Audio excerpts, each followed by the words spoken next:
নিজ হাতে প্রিয় মানুষটার বাসরঘর সাজাচ্ছে হৃদি। বুকে পাথর চাপা দিয়ে মামাতো ভাই সাম্যের বিয়ের সব কাজ করেছে হৃদি। তো এই কাজটা বাদ যাবে কেন? সিথি যে এভাবে হৃদির প্রিয় জিনিসটা ভাগ বসাবে হৃদি কল্পনাও করতে পারেনি। অবশ্য সবটাই হয়েছে পরিস্থিতির চাপে পড়ে। নেশাখোর ছেলের সাথে সম্পর্কে জড়ায় সিথি। পরিবার উপায় না পেয়ে তড়িঘড়ি করে সাম্য আর সিথির বিয়ে দিয়ে দেয়। সাম্যর যে এই বিয়েতে মত ছিল তা নয়। সে কৈশোর থেকেই হৃদিকে ভালোবাসে, কিন্তু হৃদি জানে তার মামি মানে সাম্যর মা তাকে কিছুতেই মেনে নেবে না, কারণ সে সাম্যদের বাড়ির আশ্রিতা। এমনিতেই সে তার মামির চোখের বালি। সে কোনোদিনও হৃদিকে নিজের পুত্রবধূ হিসেবে গ্রহণ করবেন না। তাই নিজের সাম্যকে বুঝিয়ে বিয়ের জন্য রাজি করায় হৃদি। মাস দুয়েক আগে কাবিন হয়ে গেছে। আজও ঘটা করে অনুষ্ঠান করে সিথিকে ঘরে তুলে আনা হচ্ছে। সিথি সাম্যের মামাতো বোন। দুঃসম্পর্কের আত্মীয় হলেও হৃদির খুব ভালো বন্ধু ছিল সে। এতটাই বন্ধু যে নিজের প্রিয় জিনিসটাকে সে সিথির হাতে তুলে দিল। পুরো বাসা খালি, খালিও বলা চলে না। বাসায় শুধু হৃদি আর সাম্যের মা আছেন। বাসার ঘর সাজানো শেষ হয়ে গিয়ে রান্নাঘরে যায় হৃদি। নববধূকে বরণের জিনিসপত্র গুছাতে হবে তো। হৃদি আর সাম্য পরস্পর মামাতো ফুফাতো ভাই বোন। হৃদির মা হৃদির 14 বছর বয়সে অগ্নিদগ্ধ হয়ে মারা যায়। মা মারা যাওয়ার 3 মাসের মাথায় হৃদির দাদা তাকে নতুন মা এনে দেয়, কিন্তু ফর্দ কখনো আপন হয় না। সৎমা হৃদির উপর চালাতে থাকে নির্মম অত্যাচার। বঞ্জির মধ্যে নিজের বোনকে খুঁজে পেতেন সাম্যের বাবা। হৃদির কষ্ট আর সহ্য হলো না, তাই নিয়ে আসেন নিজের কাছে। কিন্তু এখানে তার স্ত্রী চোখের বিষ হয়ে যায় হৃদি। কিন্তু যতক্ষণ সাম্যের বাবা বাসায় থাকতেন তখন সাম্যের মা হৃদিকে ফুলের টোকা দেওয়ার সাহস অব্দি পেত না। হাতের কাজগুলো সেরে ফ্রেশ হতে যায় হৃদি। ঠিক সেই সময় গাড়ির হর্নের আওয়াজ শুনে পায় হৃদি। নিশ্চয়ই সাম্যদা সিথিকে নিয়ে এসেছে। কোনো রকমে ওড়না দিয়ে মুখ মুছে বেরোয় হৃদি। বধূবরণের নিয়ম কানুন শেষে সিথিকে বাসর ঘরে রেখে নিজের ঘরে যেতে নেয়। ঠিক সেই সময়ে সাম্য হৃদির পথ আটকায়। হৃদি সাম্যকে এড়িয়ে যেতে চায়, কিন্তু সে ব্যর্থ হয়। আর কত চোখের জল লুকাবি আমার থেকে? হৃদির চোখের জল আর সবার চোখ এড়ালেও সাম্য চোখ এড়ায়নি। তাই তো পথ আটকে হৃদিকে জিজ্ঞেস করে সাম্য। হৃদি হাত দিয়ে চোখের জল মুছে বলে, পথ ছাড়ো সাম্যদা, কাজ আছে আমার। আর কত দূরে থাকার বাহানা দিবি? বাহানা মানে? আমার সত্যিই কাজ আছে। তুমি সিথিদির কাছে যাও, ও তোমার জন্য অপেক্ষা করছে। কথাটা বলে হৃদি চলে যায়। অন্যান্য দিনের মতো আজ হৃদির উপর জোর খাটানোর অধিকার সাম্যের নেই। বিয়ের কাবিন নামায় সই করে সেই অধিকার হারিয়েছে সাম্য। পয়লা বসন্তে মিসেস হেনার কোল জুড়ে আসে হৃদি। সাম্য তখন 5 বছরের এক চটফটে বাচ্চা। হাসপাতাল থেকে ফুফি একটা পুতুল নিয়ে বাড়িতে প্রবেশ করে। সাম্য ছুটে যায় সেই পুতুলকে কোলে নেবে বলে। বিছানায় বসিয়ে দেওয়া হয় ছোট্ট সাম্যকে। পুতুল কোলে নিয়ে সাম্য কি খুশি। খেলার সাথী এসেছে সাম্যর। এখন আর একা একা থাকতে হবে না। সাম্যর বাবা বোনের সাথে মিলিয়ে পুতুলের নাম রাখে হৃদি। সেই হৃদি হয়ে ওঠে সাম্যের কৈশোরের প্রেম আর যৌবনের অপূর্ণ ভালোবাসা। সেই অপূর্ণ ভালোবাসা যে বুকে পাথর চাপা দিয়ে নিজ হাতে সাম্যর বিয়ের সব কাজ সামল দিয়েছে। মেয়েরা বড়ই অদ্ভুত জাত। ছোটবেলায় যে মেয়েটি হোঁচট খেয়ে পড়ে ব্যথা পেয়ে কান্নায় সারা বাড়ি মাথায় তুলত, আজ সেই মেয়েটি দিনে বুকে পাথর চাপা দিয়ে হাসি মুখে ঘুরে বেড়ায় আর রাতের আধারে আয়নার সামনে কেঁদে নিজেই নিজেকে সান্ত্বনা দেয়। সব কাজ গুছিয়ে বিছানায় গায়ে লিয়ে দেয় হৃদি। কানে ইয়ারফোন গুঁজে প্লে করে অনুপম রায়ের গান যেন কেমন করে হৃদির কষ্টে ভাগ বসায়। তুমি যাকে ভালোবাসো প্রাণের ঘরে বাসবে বাসো, তার জীবনে জ্বর, তুমি অন্য কারো সঙ্গে বেঁধো ঘর। গান শুনতে শুনতে হৃদির গাল বেয়ে অশ্রু পড়ে। সবে 18 পড়েছে হৃদির, এখনো টিনেজার। এজন্যই আছে ভীষণ খারাপ সময় এটা। এই সময় সব ছেলে মেয়েরাই খুব আবেগপ্রবণ হয়। হৃদির ক্ষেত্রেও হয়তো তার ব্যতিক্রম হয়নি। হতে পারে সাম্য তার বয়সের আবেগ, কিন্তু হৃদিও কি সাম্যের কাছে বয়সের আবেগ?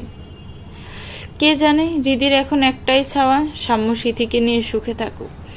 সময় নদীর স্রোতের মতো বহমান। কেটে গেছে প্রায় 6টা মাস।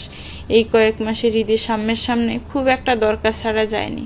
কথা বলাও কমিয়ে দিয়েছে সাম্যের সাথে, যাতে পুরনো ক্ষতটা আবার ধগধগে না হয়ে ওঠে। সন্ধ্যায় মাগরিবের নামাজ পড়ে এসে সোফায় গা এলিয়ে দেয় সাম্যের বাবা সালাম সাহেব। শ্বাস নিতে প্রচুর কষ্ট হচ্ছে তার। বসন্তের শুরু সবে, শীত এখনো পুরোপুরি যায়নি। এই অবস্থায় তার গা হাত পা ঘেমে পুরো কাক ভেজা হয়ে গেছেন।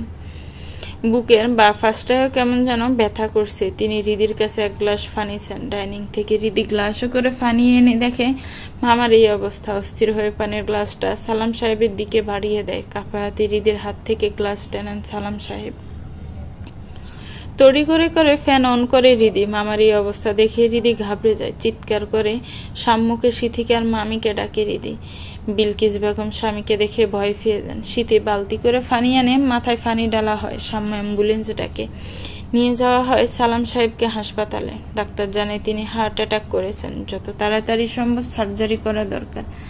এনজিওগ্রাম করে জানা যায় তার হার্টে মোট 17টা ব্লক ধরা পড়েছে। সেগুলোর বেশিরভাগ ব্লকের 90% উপরে। তাই বাইপাস সার্জারি ছাড়া উপায় নেই। সাম্য টাকা জোগাড় করে যত তাড়াতাড়ি সম্ভব সার্জারি করিয়ে নেয়। সালাম সাহেবের সেবার জন্য বিলকিস বেগম আর হৃদি হসপিটালে থেকে যায়। সাম্য চাকরি সামলিয়ে যতটা সম্ভব হাসপাতালে থাকে, আর সিথি গড় সামলায়। ভাইয়া জানো, তুমি যখন আমার রাগ ভাঙাও না, আমার খুব ভাল লাগে। আচ্ছা, এরপর থেকে আমি আর তোর রাগ ভাঙাবো। আমি বুঝতে পেরেছি তুই কারণ ছাড়া রাগ করিস। আহ্লাদি কণ্ঠে সাম্য ছোট্ট হৃদির কথার জবাব দেয়। হৃদি উঠে দাঁড়ায়, দৌড় দেয় সন্ধ্যার কুয়াশার দিকে, হারিয়ে যায় কুয়াশার আড়ালে। সাম্য চিৎকার করে ডাক দেয়, পুতুল। চিৎকার করে ঘুম থেকে উঠে যায় সাম্যের চিৎকার শুনে সিথি উঠে পড়ে। ঘুম মাখা চোখ কসলাতে কসলাতে বলে, কি হলো সাম্য? কই কই কিছু না। খাটের পাশে টেবিল থেকে গ্লাস নিয়ে পানি ডক ডক করে খেয়ে ফেলে সাম্য। তারপর চোখ বুজে। সকালে বাসায় যাওয়ার সময় আচমকা একটা ছেলের সাথে হৃদির ধাক্কা লাগে। ছেলেটা তখন হসপিটালে ঢুকছিল আর হৃদি বেরোচ্ছিল। ধাক্কা লাগায় একে অপরের মেঝেতে পড়ে যায়। হৃদি কোনো রকম উঠে কাপড় থেকে ময়লা ঝাড়তে লাগে। ছেলেটাও নিজের জামা থেকে ময়লা ঝেড়ে বলে, আই অ্যাম এক্সট্রিমলি সরি, দেখতে পাইনি।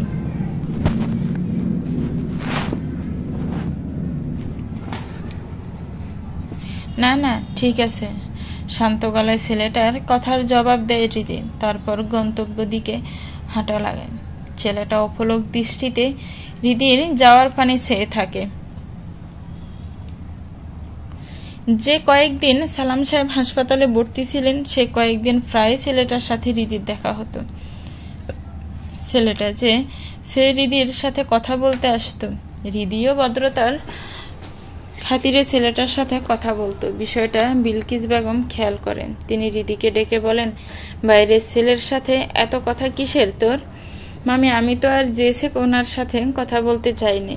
উনিই আসছেন আমার সাথে জেসে কথা বলতে। তো ভদ্রতার খাতিরে বলতে হবে না, ভদ্রতার খাতিরে কথা। এরপর যদি দেখি তো তোর একদিন কি আমার একদিন। হৃদির কথা শেষ হওয়ার আগে দমকে সুরে হৃদিকে কথাগুলো বলেন বিলকিস বেগম। বিলকিস বেগম প্রায় হৃদির সাথে কর্কশ গলায় কথা বলেন, তবে আজ যেন কর্কশতার মাত্রাটাই বেড়ে গিয়েছিল। তাই মামের কথা শুরুর সাথে সাথে হৃদি কেঁপে ওঠে। প্রায় 20 দিন হাসপাতালে অবস্থানের পর সালাম সাহেবকে বাসায় নেওয়া হয়। ছেলেটাও সেদিন হৃদিকে অনুসরণ করে হৃদির মামার বাসার নিচে যায়। রিসিপশনের মেয়েটার কাছ থেকে হৃদির মামার বাসার টেলিফোন নাম্বার নেয়। প্রথম দিন ফোন দিতেই সিথি কল রিসিভ করে। আসসালামু আলাইকুম, কে বলছেন? কাকে চাই? ওয়ালাইকুম আসসালাম, আমি হৃদির বন্ধু বলছি। হৃদিকে ফোনটা কি দেওয়া যাবে? আসলে আমি ওর নাম্বার হারিয়ে ফেলেছি। হৃদি তো বাসায় নেই, বাহিরে গেছে। খুব আর্জেন্ট? জি। তাহলে আপনি ওর নাম্বার নিয়ে নিন। ছেলেটা সিথির কাছ থেকে হৃদির ফোন নাম্বার নেয়। তার তৎক্ষণাৎ হৃদিকে ফোন দেয়। হৃদি তখন রাস্তায় ছিল। প্রায় 3-4 বার কল দেওয়ার পরে হৃদি কল রিসিভ করে। জি, আসসালামু আলাইকুম, কে বলছেন? ওয়ালাইকুম আসসালাম, হৃদি না? জি, কিন্তু আপনি কে? আর আমার নামই বা জানলেন কিভাবে? আমি আলবি, মনে আছে? হসপিটালের আলবি? ও আচ্ছা, কেমন আছেন ভাইয়া? আর আমার নাম্বার পেলেন কোথায়? তুমি ভাইয়া বলার আগ পর্যন্ত ভালো ছিলাম, কিন্তু এখন ভালো নেই। ও মা, কি হলো? ভাইয়া ডাকটা পুরো কলিজায় লাগে, বুঝলা? কষ্ট লাগে খুব। ও আচ্ছা, তাহলে আমি আপনাকে কি বলে ডাকবো? নাম ধরেই ডাকতে পারো, প্রবলেম নাই। আচ্ছা, আলবি, এখন রাখি, আমি রাস্তায় আছি তো। আচ্ছা, তাহলে রাতে কথা হবে। জি, আল্লাহ হাফেজ। হৃদি কল কেটে দেয়। বাজারের ব্যাগটা ফুটপাত থেকে তুলে বাসার দিকে হাঁটা লাগে। এমনিতে বাজারঘাট সামাল সাহেবই করেন। তিনি অসুস্থ থাকায় সাম্য বাজারঘাট করত, কিন্তু আজ 2 দিন যাবৎ সাম্য বাসায় নেই, অফিস কাজে বাইরে গেছে, তাই হৃদিকে বাজারঘাট করতে হচ্ছে। 2 দিন যাবৎ হৃদি বাজার করছে। বাসায় গিয়ে সিথির হাতে হাতে কাজগুলো গুছিয়ে দেয়। আগে বাসায় বান্নার দায়িত্ব ছিল বিলকিস বেগমের উপরে, এখন তিনি স্বামীর সেবায় ব্যস্ত। শাশুড়ির পরে তো ছেলের বউয়ের উপর সংসার সামলানোর দায়িত্ব আসে, সেই সিথি রান্নার দায়িত্বে আছে। দুপুরে খাবার শেষে বাসনগুলো মেজে হৃদি বিছানায় গা এলিয়ে দেয়। ঘুম ঘুম পাচ্ছে খুব। আস্তে আস্তে হৃদি চোখ বুজে হারিয়ে যায় অতল ঘুমের দেশে।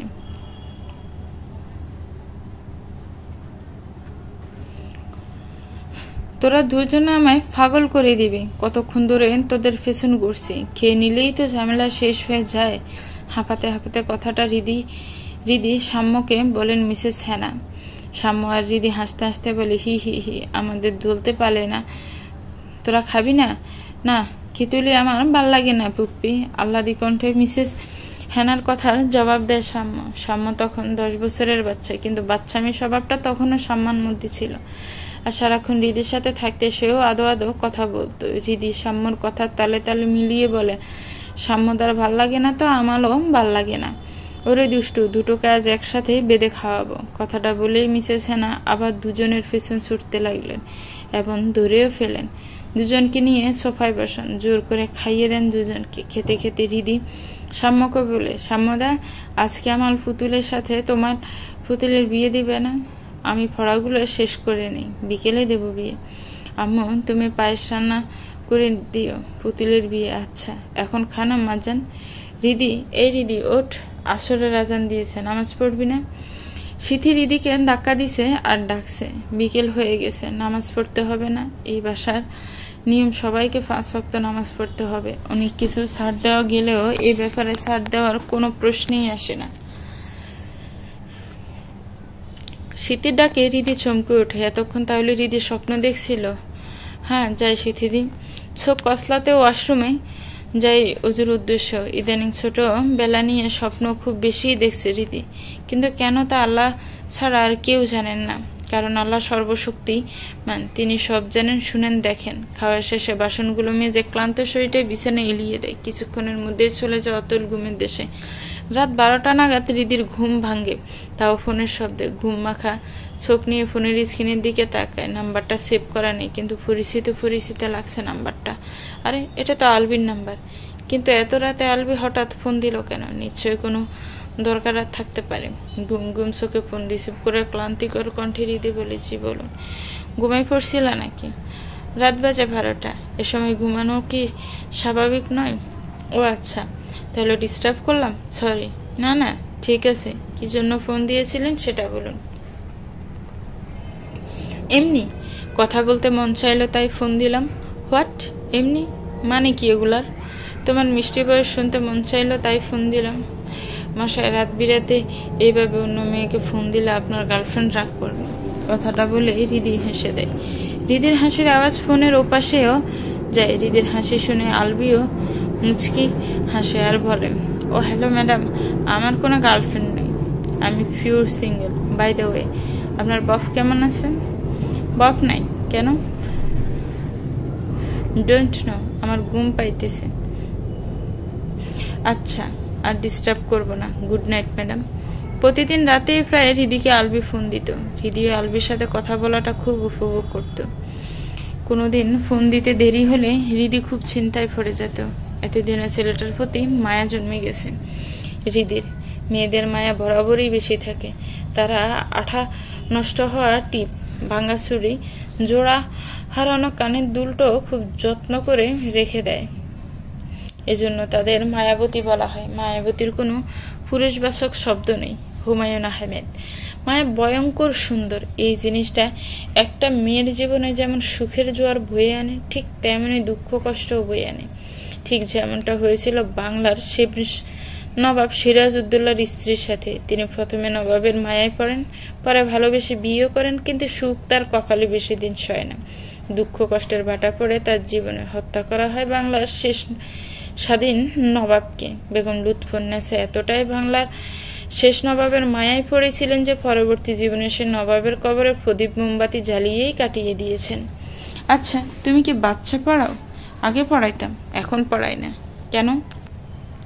ফোনের এপাশ থেকে আলবির কথার জবাব দেওয়ার সাথে সাথে ফাল্টা প্রশ্ন করে হৃদি। ফোনের ওপাশ থেকে আলবি জবাবে বলে, আমার ছোট ভাইটা ক্লাস 2-তে উঠল, ওর জন্য প্রাইভেট টিউটর খুঁজছিলাম। পড়াবে আমার ভাইটাকে?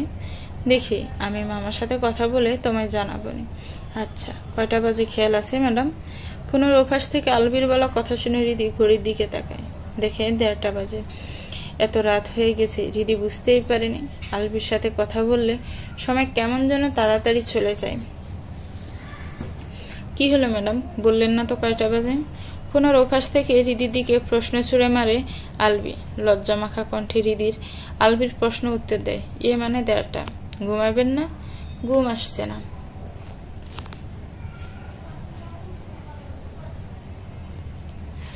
ঘুমাই পড়ো, আবার সকালে উঠেই তো তোমাকে রাজ্যের কাজ করতে হয়। কখনো খারাপ লাগে না? খারাপ লাগবে কেন? নিজের ঘরে কাজ করতে কার খারাপ লাগে? নিজের ঘর? তুমি না তোমার মামা বাড়ি থাকা? মামা কি আপন না? মা মারা যাওয়ার পর বাবার আদর থেকে বঞ্চিত হই, তখন তো মামাই আমায় কাছে টেনে নিয়েছে। সাম্যদার থেকে মামা আমায় কোনো অংশে কম দেখে না, কিন্তু তোমার মামি?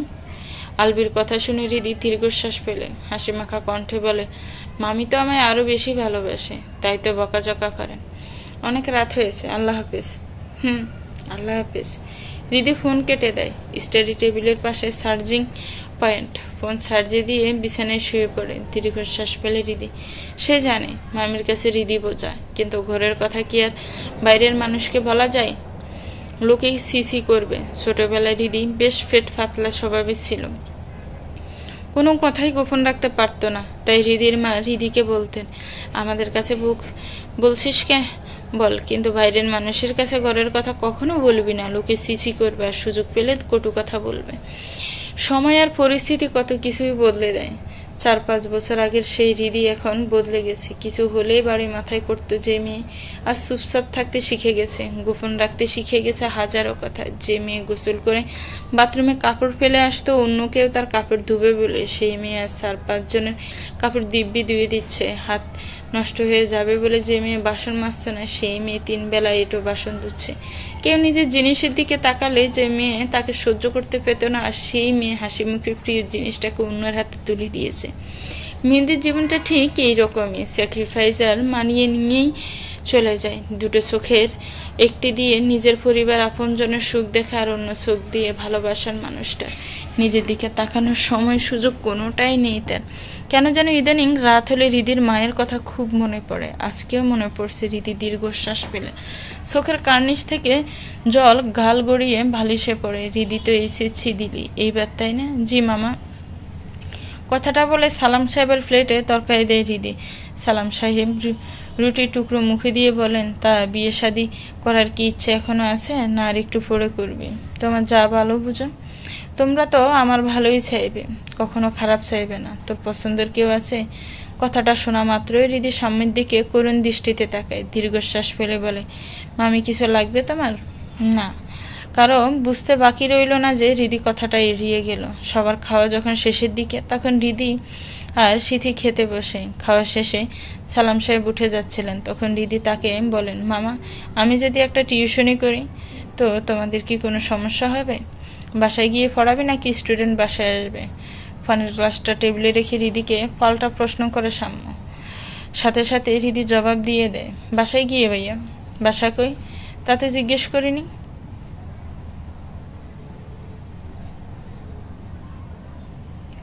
আচ্ছা, আমায় জানাস। কথাটা বলে সাম্য অফিস ব্যাগ কাঁধে নিয়ে অফিসের উদ্দেশ্যে রওনা দেয়। সালাম সাহেব উঠে ঘরে যান। পেছন পেছন তার সহধর্মী নিয়ে যান।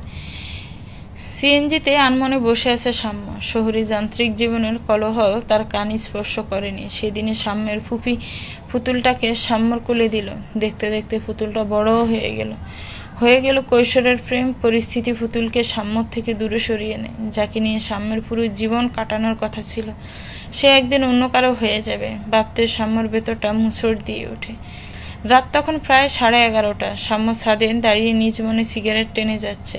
রীতি জানে এই সময় সাম্য সিগারেট টানে, তাই সে ছাদে আসে। শীতের সাথে বিয়ের কথা জানানো হয়েছিল সাম্যকে, সে সোজা না করে দেয়। তা নিয়ে নিজেদের মধ্যে আলোচনা করছিলেন বিলকিস বেগম আর সালাম সাহেব, এবং তা হৃদি আড়াল থেকে শুনতে পায়। সবার মতো সেও চেষ্টা করে সাম্যকে রাজি করানোর। হৃদি ডাক দিলে সাম্য পেছন ফিরে তাকায়। হৃদিকে দেখে সাম্যের মলিন মুখে হাসি ফুটে ওঠে। সিগারেটটা প্রায় শেষের দিকে। সিগারেটটা ফিল্টারটা ছুঁড়ে ফেলে মেঝেতে ছাদের রেলিং এর সাথে ধাক্কা লেগে অনাদরে রেলিং এর সাথে হেলান দিয়ে পড়ে থাকে সিগারেটের জ্বলন্ত ফিল্টার। সাম্য হৃদির কাছে গিয়ে বলে, শুনলাম স্মৃতির সাথে বাবা মা আমার বিয়ে ঠিক করেছে, তুই কিছু জানিস? জানি। এও জানি তুমি বলেছো সিথি দিকে তোমার দ্বারা বিয়ে করা সম্ভব নয়। ভুল কিছু বলেছি?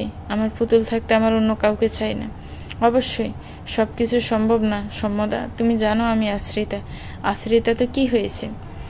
তোকে আমি বিয়ে করে পার্মানেন্টলি এই বাড়ির সদস্য বানাবো। হৃদির গালে হাত দিয়ে একরাশ আশা ভরা কণ্ঠে কথাটা সাম্য বলে। হৃদি এক জটকা সাম্যের হাত সরিয়ে দেয়। হৃদির এমন আচরণে সাম্য মোটেও প্রস্তুত ছিল না। সে অবাক দৃষ্টিতে সাম্যর দিকে তাকিয়ে থাকে।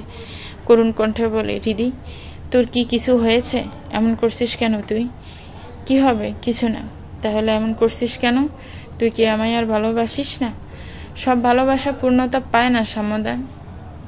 অন্যের খুশির জন্য কখনো কখনো নিজেদের স্যাক্রিফাইস করতে হয়। কি বলতে চাইছিস তুই? সিথিদিকে এই বাড়িতে বউ করে নিয়ে এসো। হৃদির মুখে এমন কথা শুনে সাম্যর মাথায় রক্ত ছড়ে যায়। রাগে ও চোখ রক্তিম বর্ণ ধারণ করে। পাগল হয়েছিস? কি বলতেছিস এগুলা? ওর মতো মেয়েকে আমি বিয়ে করব? নেশাখোর ছেলের সাথে সম্পর্ক 2-3 বার বাসা থেকে বেরিয়ে গেছে। জানো সাম্যদা, মেয়েরা না অনেক সরল হয়। হতে পারে ছেলেটা সিথিদিকে ফুসলিয়ে বের করে নিয়ে গিয়েছিল। অন্তত আমার খুশির জন্য সিথিদিকে বিয়ে করো। কথাটা বলে হৃদি দীর্ঘশ্বাস ফেলে। সাম্য সিগারেট আগুন ধরিয়ে এক টানে দেয়। দীর্ঘশ্বাস ফেলে বলে, আমি ওকে বিয়ে করলে তুই খুশি হবি? কেন নয়, অবশ্যই খুশি হব। কিভাবে? মামা মামি খুশি হবে। আর তুই? আমি সবসময় নিজেদের কথা ভাবলে হবে? কবি বলেছেন, ভোগে নয় তেগেই প্রকৃত সুখ। হৃদির কথা শুনে সাম্য ফিক করে হেসে দেয়। এই মেয়েটার বাচ্চামি স্বভাব হুট করেই চলে আসে, তাও সিরিয়াস মোমেন্টে। তখন বা হেসে থাকা যায় না। হৃদি চলে যাচ্ছিল, ঠিক সেই সময় সাম্য হৃদিকে পেছন থেকে ডাকে। হৃদিও পেছন ফিরে তাকায়। সাম্য মুচকি হেসে বলে, বেশ তাই হবে, আমি সিথিকে বিয়ে করব, কিন্তু একটা আবদার রাখবি। কি? কাছে আয়। হৃদি সাম্যের কাছে যায়।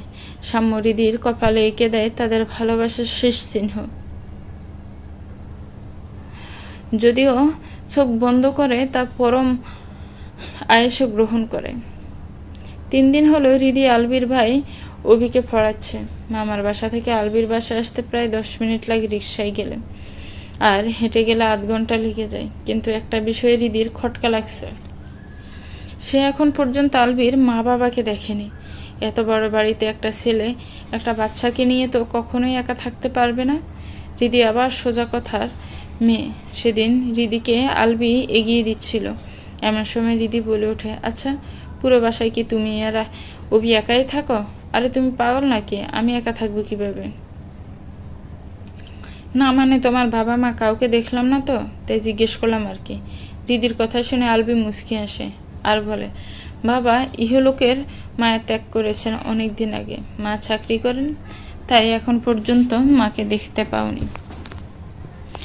হৃদি আর কিছু বলে না। আলবির কথা শুনে মুচকি হাসে। ইদানিং হৃদির মুচকি হাসি দেওয়া খুব বেড়েছে। কথায় কথায় সে মুচকি হাসে।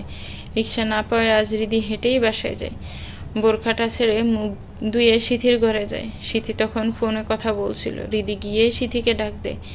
হৃদির ডাকে সিথি অনেকটা চমকে যায়, সাথে রেগেও যায়। ধমকের সুরে হৃদিকে বলে, জানিস না কারো ঘরে ঢোকার আগে নক করে ঢুকতে হয়। সিথির এমন ব্যবহারের জন্য হৃদি মোটেও প্রস্তুত ছিল না। একটু ঘাবড়ে যায় সে। কাঁপা কাঁপা কণ্ঠে বলে, সরি সিথিদি, আমি বুঝতে পারিনি। কি জন্য আসছিলি বল? মামি তোমায় ডাকছে। আচ্ছা আসছি, তুই যা। সিথির কথা মতো হৃদি ঘর থেকে বেরিয়ে যায়। হৃদি ঘর থেকে বেরিয়ে যেতে সিথি আবার ফোনে কথা বলা শুরু করে। হ্যাঁ, এতক্ষণ সে তার প্রাক্তন প্রেমিকের সাথে কথা বলছিল। অবশ্য প্রাক্তন বলাটা অত মানায় না, কারণ সিথি এখনো ছেলেটার সাথে সম্পর্ক চালিয়ে যাচ্ছে। ছেলেটা সিথির নাম্বার জোগাড় করে সিথির সাথে যোগাযোগ করে। সিথি কয়েকদিনে ওর প্রাক্তনকে ভুলে গেলেও ছেলেটা যে সে সিথিকে ফোন করায় পুনরায় মায়াটা জেগে ওঠে। আমাদের সমাজে না কিছু মানুষ আছে খুব বোকা, সবাইকে নিমিশে নিজের আপন ভেবে নেয়। হৃদিও তাদের একজন। হৃদি সিথিকে নিজের বেস্ট ফ্রেন্ড ভাবলেও সিথি হৃদিকে মলেই নেয় না। ফুপির মতো সিথির কাছেও হৃদি এবারের রাত্রিটা। আগে যা ভালো ব্যবহার করেছে হৃদির সাথে তা সব লোক দেখানো ছিল। এক কথায় যাকে বলে আলগা ফিরিত। মামির মতো হৃদির সিথিও চায় সে বিদায় হোক। মা ডাকছিলে? শীতের ডাকে পিছন ফিরে তাকায় বিলকিস বেগম। তার পাশে বসে তরকারি কাটছিল হৃদি।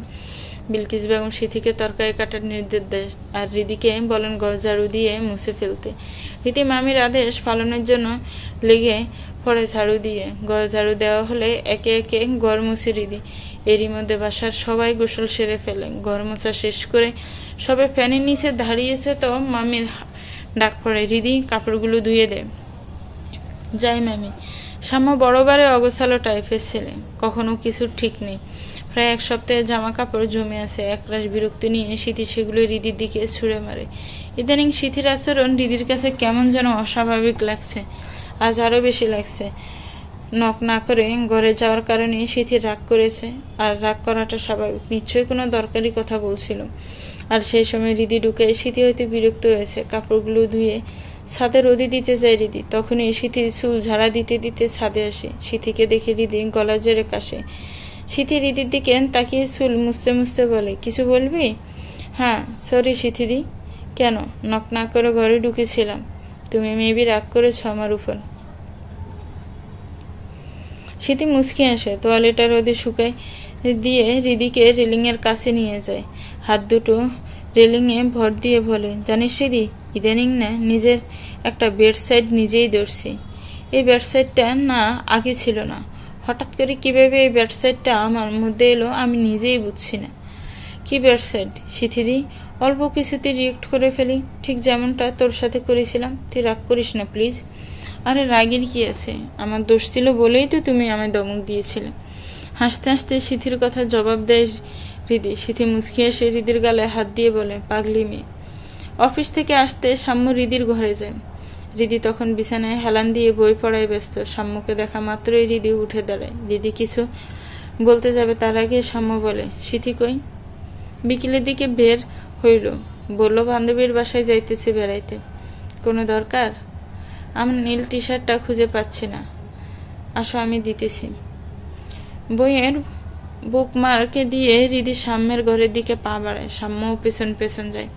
সাম্যর ঘরে জামা কাপড় রাখার জন্য আলাদা আরএফএলের একটা ওয়ারড্রপ আছে। বিকেলের ছাদ থেকে কাপড়গুলো নিয়ে এসে সাম্যর কাপড়গুলো বাজ করে সেখানেই রেখেছিল হৃদি। ড্রয়ার থেকে টি শার্টটা বের করে সাম্যর হাতে দেয়। হৃদি, এত অলস হলে চলবে না। 2 দিন পর বাচ্চার বাবা হবা, আর এখনো তোমায় জিনিস খুঁজে দিতে হয়। কথাটা বলে হৃদি রান্নাঘরের দিকে পা বাড়ায়। অফিস থেকে এসে সন্ধ্যায় চা খাওয়ার অভ্যেসটা সাম্যর বেশ পুরনো। আগে হৃদি সাম্যকে চা বানিয়ে খাওয়াতো। বিয়ের পর সিথি সেই দায়িত্ব পালন করে। আর সিথি না থাকে হৃদিকে সাম্যের জন্য চা বানাতে হচ্ছে। সাম্যর ঘরে চৌকাঠ ফেরনের আগে হৃদিকে সাম্য পেছন থেকে ডাক দেয়। হৃদি পেছন ফিরে তাকায়। তোর কথায় তো সিথিকে বিয়ে করলাম, কি মনে হয় তোর সিথিকে বিয়ে করে আমি সুখে আছি? কম আছি তোমার সামনে, কথাও কম বলি যাতে তোমার মন আমার উপর থেকে সরে যায়। আসলে কি জানো, একই ছাদের তলে আছি তো, তাই আমাদের কারো মায়া কাটতে চাচ্ছে না একে অপরের প্রতি। তাড়াতাড়ি এ বাসা থেকে বিদায় হতে পারলে আমিও শান্তি পাই, তুমিও। হ্যাঁ তাই কর, তবে আমি বলে দিলাম, ভেতরে ভেতরে যে আগুনে আমি পুড়ে মরছি তার জন্য দায়ী বাসার সবাই, বিশেষ করে তুই। জানি আমি, কিন্তু আমার কাছে নিজের ভালো থাকার থেকেও বেশি গুরুত্বপূর্ণ মামা মামির ভালো থাকা। মা মারা এতিম মেয়ের জন্য তারা যা করেছে তার ঋণ আমি শোধ করতে পারবো কিনা জানি না। বাবা মার ভালো থাকার জন্য ছেলে হিসেবে তুমি এতটুকু স্যাক্রিফাইস করতেই পারো, আর পারলে আমায় ক্ষমা করে দিও। কথাটা বলেই হৃদি দৌড়ে সেখান থেকে চলে যায়। সাম্য হৃদিকে ডাক দিতে গিয়েও থেমে যায়। সাম্যর হাতে চায়ের কাপ খানা দিয়ে হৃদি আবার নিজের ঘরে যায়। চা খেয়ে সাম্য দেখে ঘড়ির কাঁটায় সন্ধ্যা 7টা বাজে, অথচ এখনই সিথির আসার কোনো নামগন্ধ নেই। সে সিথিকে ফোন লাগায়, কিন্তু ফোন বন্ধ, হয়তো চার্জ শেষ। অফিসের কিছু ফাইল আলমারিতে ছিল। সাম্য সেগুলো বের করতে আলমারি খুলে, আলমারি খুলতে সে অবাক, আকাশ থেকে পড়ে আলমারি সিথির কোনো জামা কাপড় নেই। লকারটাও খোলা। সাম্য দেখে লকারে সিথির কোনো গয়না নেই, সব ফাঁকা। সাম্য হন্তদন্ত হয়ে বিলকিস বেগমকে ডাক দেয়। আম্মু, সিথি কই? বান্ধবীর বাসায় গেছে। কোন বান্ধবীর বাসায় গেছে? কিছু বলছে? আর সঙ্গে কি ছিল? কি আর থাকবে, ছোট ফার্স। ও নিজে থেকে বলে নাই কোন বান্ধবীর বাসায় গেছে। আমিও যেয়েছি, জিজ্ঞেস করিনি। বোকার মতো কাজ করেছ কেন? কি হয়েছে? ঘরে শীতের জামা কাপড় গয়নাগাটি কিছুই নেই। কি? বাসার আশেপাশে তন্ন তন্ন করে সিথিকে খোঁজা হয়। সব বান্ধবীর বাসায় খোঁজ নেওয়া হয় যে সিথি কারো বাসায় গিয়েছে কিনা, কিন্তু সবারই একই উত্তর, সিথি তাদের কারো বাসায় যায়নি। তাহলে গেল কোথায়? থানায় জিডি করা উচিত, কিন্তু পুলিশকে আদৌ মামলা নেবে, যেহেতু এখনো 12 ঘন্টা পেরোয়নি। সিথি নিখোঁজ। বাইরে থেকে এসে একরাশ হতাশা নিয়ে দপ করে বিছানায় বসে পড়ে সাম্য। দুপুরের দিকে সিথির আচরণ এখনো হৃদির মনে নাড়া দিচ্ছে। কেন যেন মনে হচ্ছে সিথির নিখোঁজ হওয়ার সাথে দুপুরের কলের কোনো কানেকশন আছে। মনে জমে থাকা কিছু প্রশ্ন নিয়ে এসে সাম্যর কাছে যায়। হৃদির কাছে যেতে সাম্য মাথা উঁচু করে হৃদির দিকে তাকায় আর বলে, আমি এখন খাবো না, তুই যা। না খেলে তো শরীর খারাপ করবে। একটা মানুষ নিখোঁজ, আর তুই ভাবলি কিভাবে এই পরিস্থিতিতে আমার গলা দিয়ে খাবার নামবে? জাজালো কণ্ঠে দমকের সুরে হৃদিকে কথাগুলো শুনিয়ে দেয় সাম্য। সাম্যের এমন আচরণ হৃদি কেঁপে ওঠে। সাম্য খুব শান্ত স্বভাবের ছেলে, সহজে রাগ করে না, তবে যখন রাগ করেন তখন পুরো অগ্নিগিরির মতো ফেটে যায়। অগ্নিগিরির আশেপাশে থাকা ভূমি জিনিসগুলোর মতো হৃদিও কেঁপে ওঠে। তোমায় কিছু বলতাম আমি, সৌম্যদা। কি? সিথি দিনে আজকে দুপুরে কার সাথে যেন কথা বলল। আমি ঘরে ঢুকতে সিথিদি রেগে যায়। আমার মনে হয় সিথিদির মিসিং হওয়া দুপুরে বিহেভিয়ারে এই কলের কোনো না কোনো কানেকশন আছে। কার সাথে কথা বলছে জানিস? জানলে তোমায় বলতাম নাকি? ভাবলাম তোমার কাজে লাগবে, তাই বললাম আর কি। কথাটা বলেই হৃদি সাম্যর ঘর থেকে বেরিয়ে যায়। ওদিকে নির্জন রাস্তায় ব্যাগে গয়নাগাটি আর জামা কাপড় নিয়ে দাঁড়িয়ে আছে সিথি। সন্ধ্যা হয়ে গেল, কিন্তু নীরবের খবর নেই। নির্জন রাস্তায় একা এভাবে দাঁড়িয়ে থাকতে সিথি একটুও ভয় লাগছে না, প্রচন্ড ভয় করছে। ভয়ে হাত পা ঠান্ডা হয়ে আসছে। আল্লাহ না করুক কোনো যদিও অঘটন ঘটে যায়। প্রায় মিনিট 15 পরে কোনো রকমে হাঁটতে হাঁটতে নীরব আসে। নীরবের অবস্থা দেখে সিথির বুঝতে বাকি রইল না যে নীরব নেশা করেছে। তুমি আবার নেশা করেছ? কি মনে হয় তুমি তোমার ফুফাতো ভাইয়ের সাথে বিয়ে করে নেবে আর আমি আঙ্গুল চুষব? টলতে টলতে সিথির কথার জবাব দেয় নীরব, সাথে পাল্টা উত্তরও করে। সিথিও সঙ্গে সঙ্গে জবাব দিয়ে দেয়, আমি তো ইচ্ছে করে বিয়ে করেছি। বাবা মা আমায় জোর করে সাম্যর সাথে বিয়ে দিয়ে দিয়েছে। কি জানি কার মনে কি থাকে, সে ভালো জানে। যাকগে, বাদ দাও। যা যা বলছিলাম এনেছ? কই? সিথি নীরবের সামনে ব্যাগ এগিয়ে দেয়। ছেলের মতো ছো মেরে নীরব সিথির হাত থেকে নিয়ে যায়। ব্যাগ খুলে সবকিছু ঠিক আছে কিনা তা দেখতে লাগে। ব্যাগে সিথির নিজের জামা কাপড়গুলো গুছিয়ে রেখেছিল। নীরব সেগুলো এলোমেলো করে ব্যাগ থেকে বের করে ছুঁড়ে ফেলে মাটিতে। নীরবের এইরকম আচরণে সিথি কিছুটা ঘাবড়ে যায়। কাঁপা কণ্ঠে বলে, কি করছো এইসব নীরব? নীরব সিথির কথার জবাব দেয় না। গয়নাবর্তী ব্যাগ নিয়ে পালিয়ে যেতে নেয়। সিথি বাধা দেয় তাকে। কই যাও আমায় রেখে? হাত ছাড়। না, ছাড়বো না। তোমার জন্য আমি স্বামীর সংসার ফেলে আসলাম, আর তুমি আমায় ফেলে রেখে যাচ্ছ? নীরব কি করবে ভেবে পায় না। পাশে থাকা ইটের টুকরো দিয়ে আঘাত করে সিথির মাথায়। সিথি অজ্ঞান হয়ে যায়। আশেপাশে তখন কোনো মানুষ ছিল না। নীরব গয়নার ব্যাগ নিয়ে পালিয়ে যায়। সবুজ ঘাসের উপর অজ্ঞান হয়ে পড়ে থাকে সিথি। শুনশান নীরব রাস্তায় ল্যাম্পপোস্ট নেই, ছাদের জ্যোৎস্না, টর্চ আর ফোনের ফ্ল্যাশ লাইটের আলোই ভরসা। মানুষজনের সমাগমও কম এখানে। এক ব্যক্তি সেই রাস্তা দিয়ে যাচ্ছিল। ছাদের জ্যোৎস্নায় তিনি আবছা আবছা দেখতে পায় যে রাস্তার ধারে ঘাসের উপর কেউ একজন পড়ে আছে। লোকটা সেখানে যায়, গিয়ে দেখে একটা মেয়ে ঘাসের ওপর অজ্ঞান হয়ে পড়ে আছে। লোকটা ফোনের রিংটোন শুনতে পায়, খুঁজে দেখে কাপড়ের নিচে পড়েছিল ফোনটা। সম্ভবত মেয়েটারই হবে। লোকটা কল রিসিভ করতে ওপাশ থেকে হৃদি। হ্যালো সিথিদি, তুমি কই? বান্ধবীর বাসায় যাবা বলে বের হয়েছিলাম, কোথাও তো পেলাম না। আর ফোন ধরতেছিল না কেন? জি হ্যালো, আপনি যাকে চাইছেন সে অজ্ঞান হয়ে পড়ে আছে। আপনি কে? জি আমি আকাশ। রাস্তার ধার দিয়ে যাওয়ার সময় একটা মেয়ে পড়ে থাকতে দেখি, কাছে গিয়ে দেখি মেয়েটার ফোন বাজছে। রিসিভ করতেই আপনি।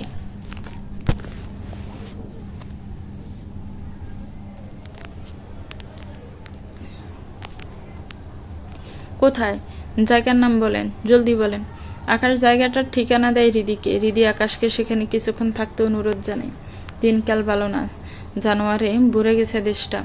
খবরের কাগজ খুললেই শুধু দর্শন দর্শন আর দর্শন। সবাইকে বিশ্বাস করা যায় না। আকাশ যেহেতু ফোন রিসিভ করে সব জানিয়েছে, তাই ওকে বিশ্বাস করাই যায়। হৃদি আর সাম্য আকাশের বলা ঠিকানায় রওনা দেয়। রাত হওয়ায় রাস্তায় গাড়ি ঘোড়া খুব একটা নেই, তাই হৃদি সাম্যর সিথির কাছে পৌঁছাতে খুব একটা সময় লাগেনি। হৃদি আর সাম্য গিয়ে দেখে সিথি অজ্ঞান হয়ে পড়ে আছে। চারপাশটায় ছড়িয়ে ছিটিয়ে আছে সিথির আনা জামা কাপড়। হৃদি গিয়ে সিথিকে ধরে আকাশের প্রতি কৃতজ্ঞতা প্রকাশ করে সাম্য তাকে বিদায় করে দেয়। চারপাশটা ভালো করে দেখে সাম্য গয়নাগাটি নিয়েই তো বাসা ছাড়ছে। তো এগুলা কই? উফ সাম্যদা, এখন এইসব নিয়ে বাবার সময়? দেখো না সিথিদি অজ্ঞান হয়ে পড়ে আছে। প্লিজ কিছু একটা করো, আশেপাশে দেখো পানি পাও কিনা। থাকুক অজ্ঞান হয়ে, ওর মতো চরিত্রহীন মেয়ের বেঁচে থাকারই অধিকার নেই। জাজালো কণ্ঠে কথাটা হৃদিকে বলে সাম্য। সরল মনে মেয়েটা ভুল করে ফেলেছে, তাই বলে সাম্য এমন করবে? মানুষ মাত্রই তো ভুল হয়। সাম্যর স্মৃতির প্রতি এমন আচরণে হৃদির খুব রাগ হচ্ছে। সেও সাম্যকে পাল্টা দমকে সুরে বলে,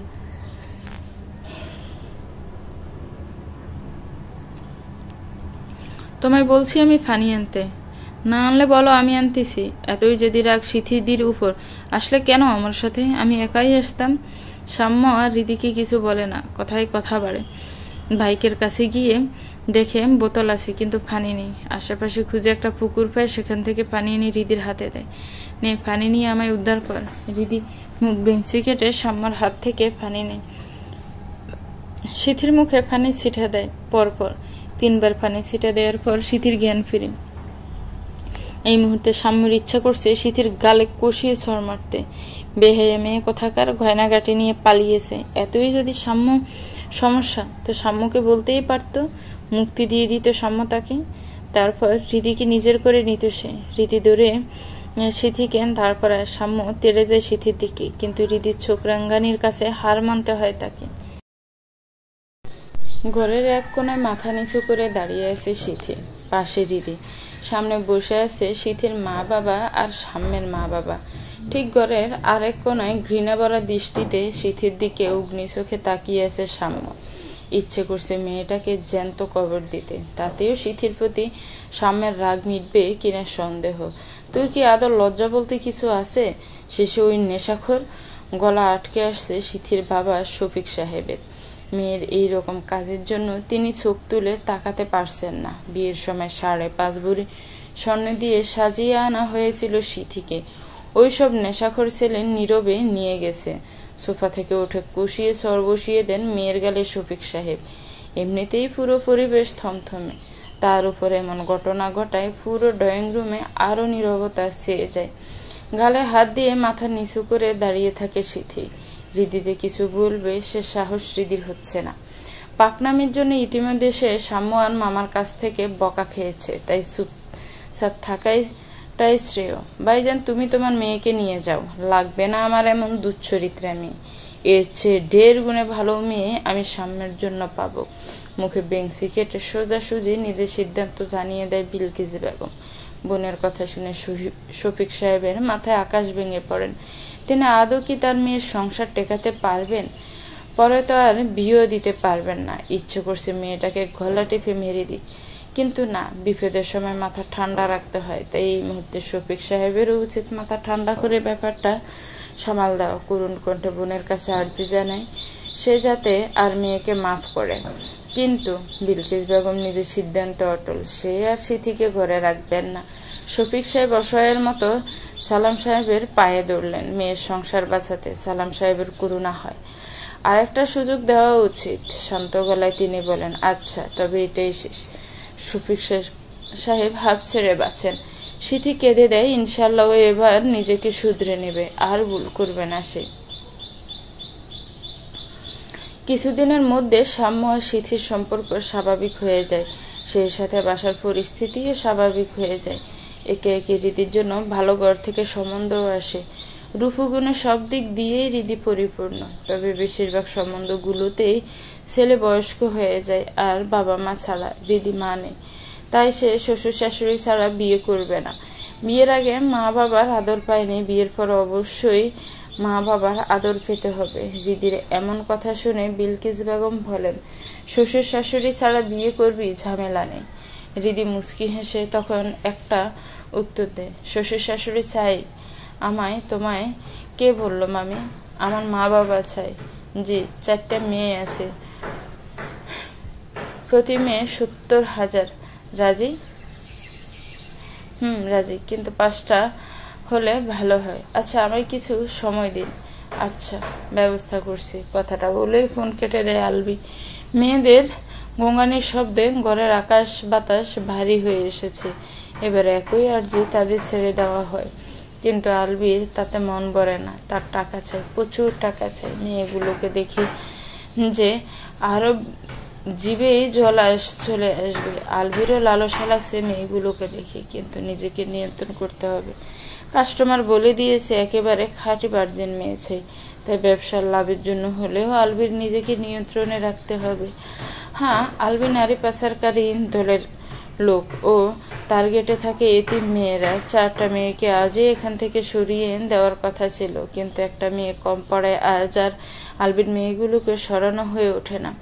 হাতের কাছে আর কোনো মেয়ে না পায় আলবির হৃদির উপর চোখ পড়ে। রূপে জান্নাতি হুর। মা মারা গেছে বাবা, তাই পড়ে গেছে। মামি আর মামাতো ভাইয়ের বউয়ের চোখের ভালি। এই মেয়ে নিখোঁজ হলে কেউ খোঁজ খবর নেবে না। তবে আজ না, লাস্টবারের মতো মামাকে দেখে আসুক হৃদি। কথাগুলো ভাবতে ভাবতে একটা পৈশাচিক হাসি দেয় আলবি। ঘরে থাকা মেয়েগুলো কেঁপে ওঠে। এরই মধ্যে হৃদির ডাক আসে, আলবি যাই। কথাটা বলেই আলবি ঘর থেকে বেরোয়। ভালো করে দরজা আটকিয়ে হৃদির কাছে যায়। হৃদি ব্যাগ গোছাতে গোছাতে বলে, তোমার ভাই কিন্তু পড়াশোনায় ঢিল দিছে।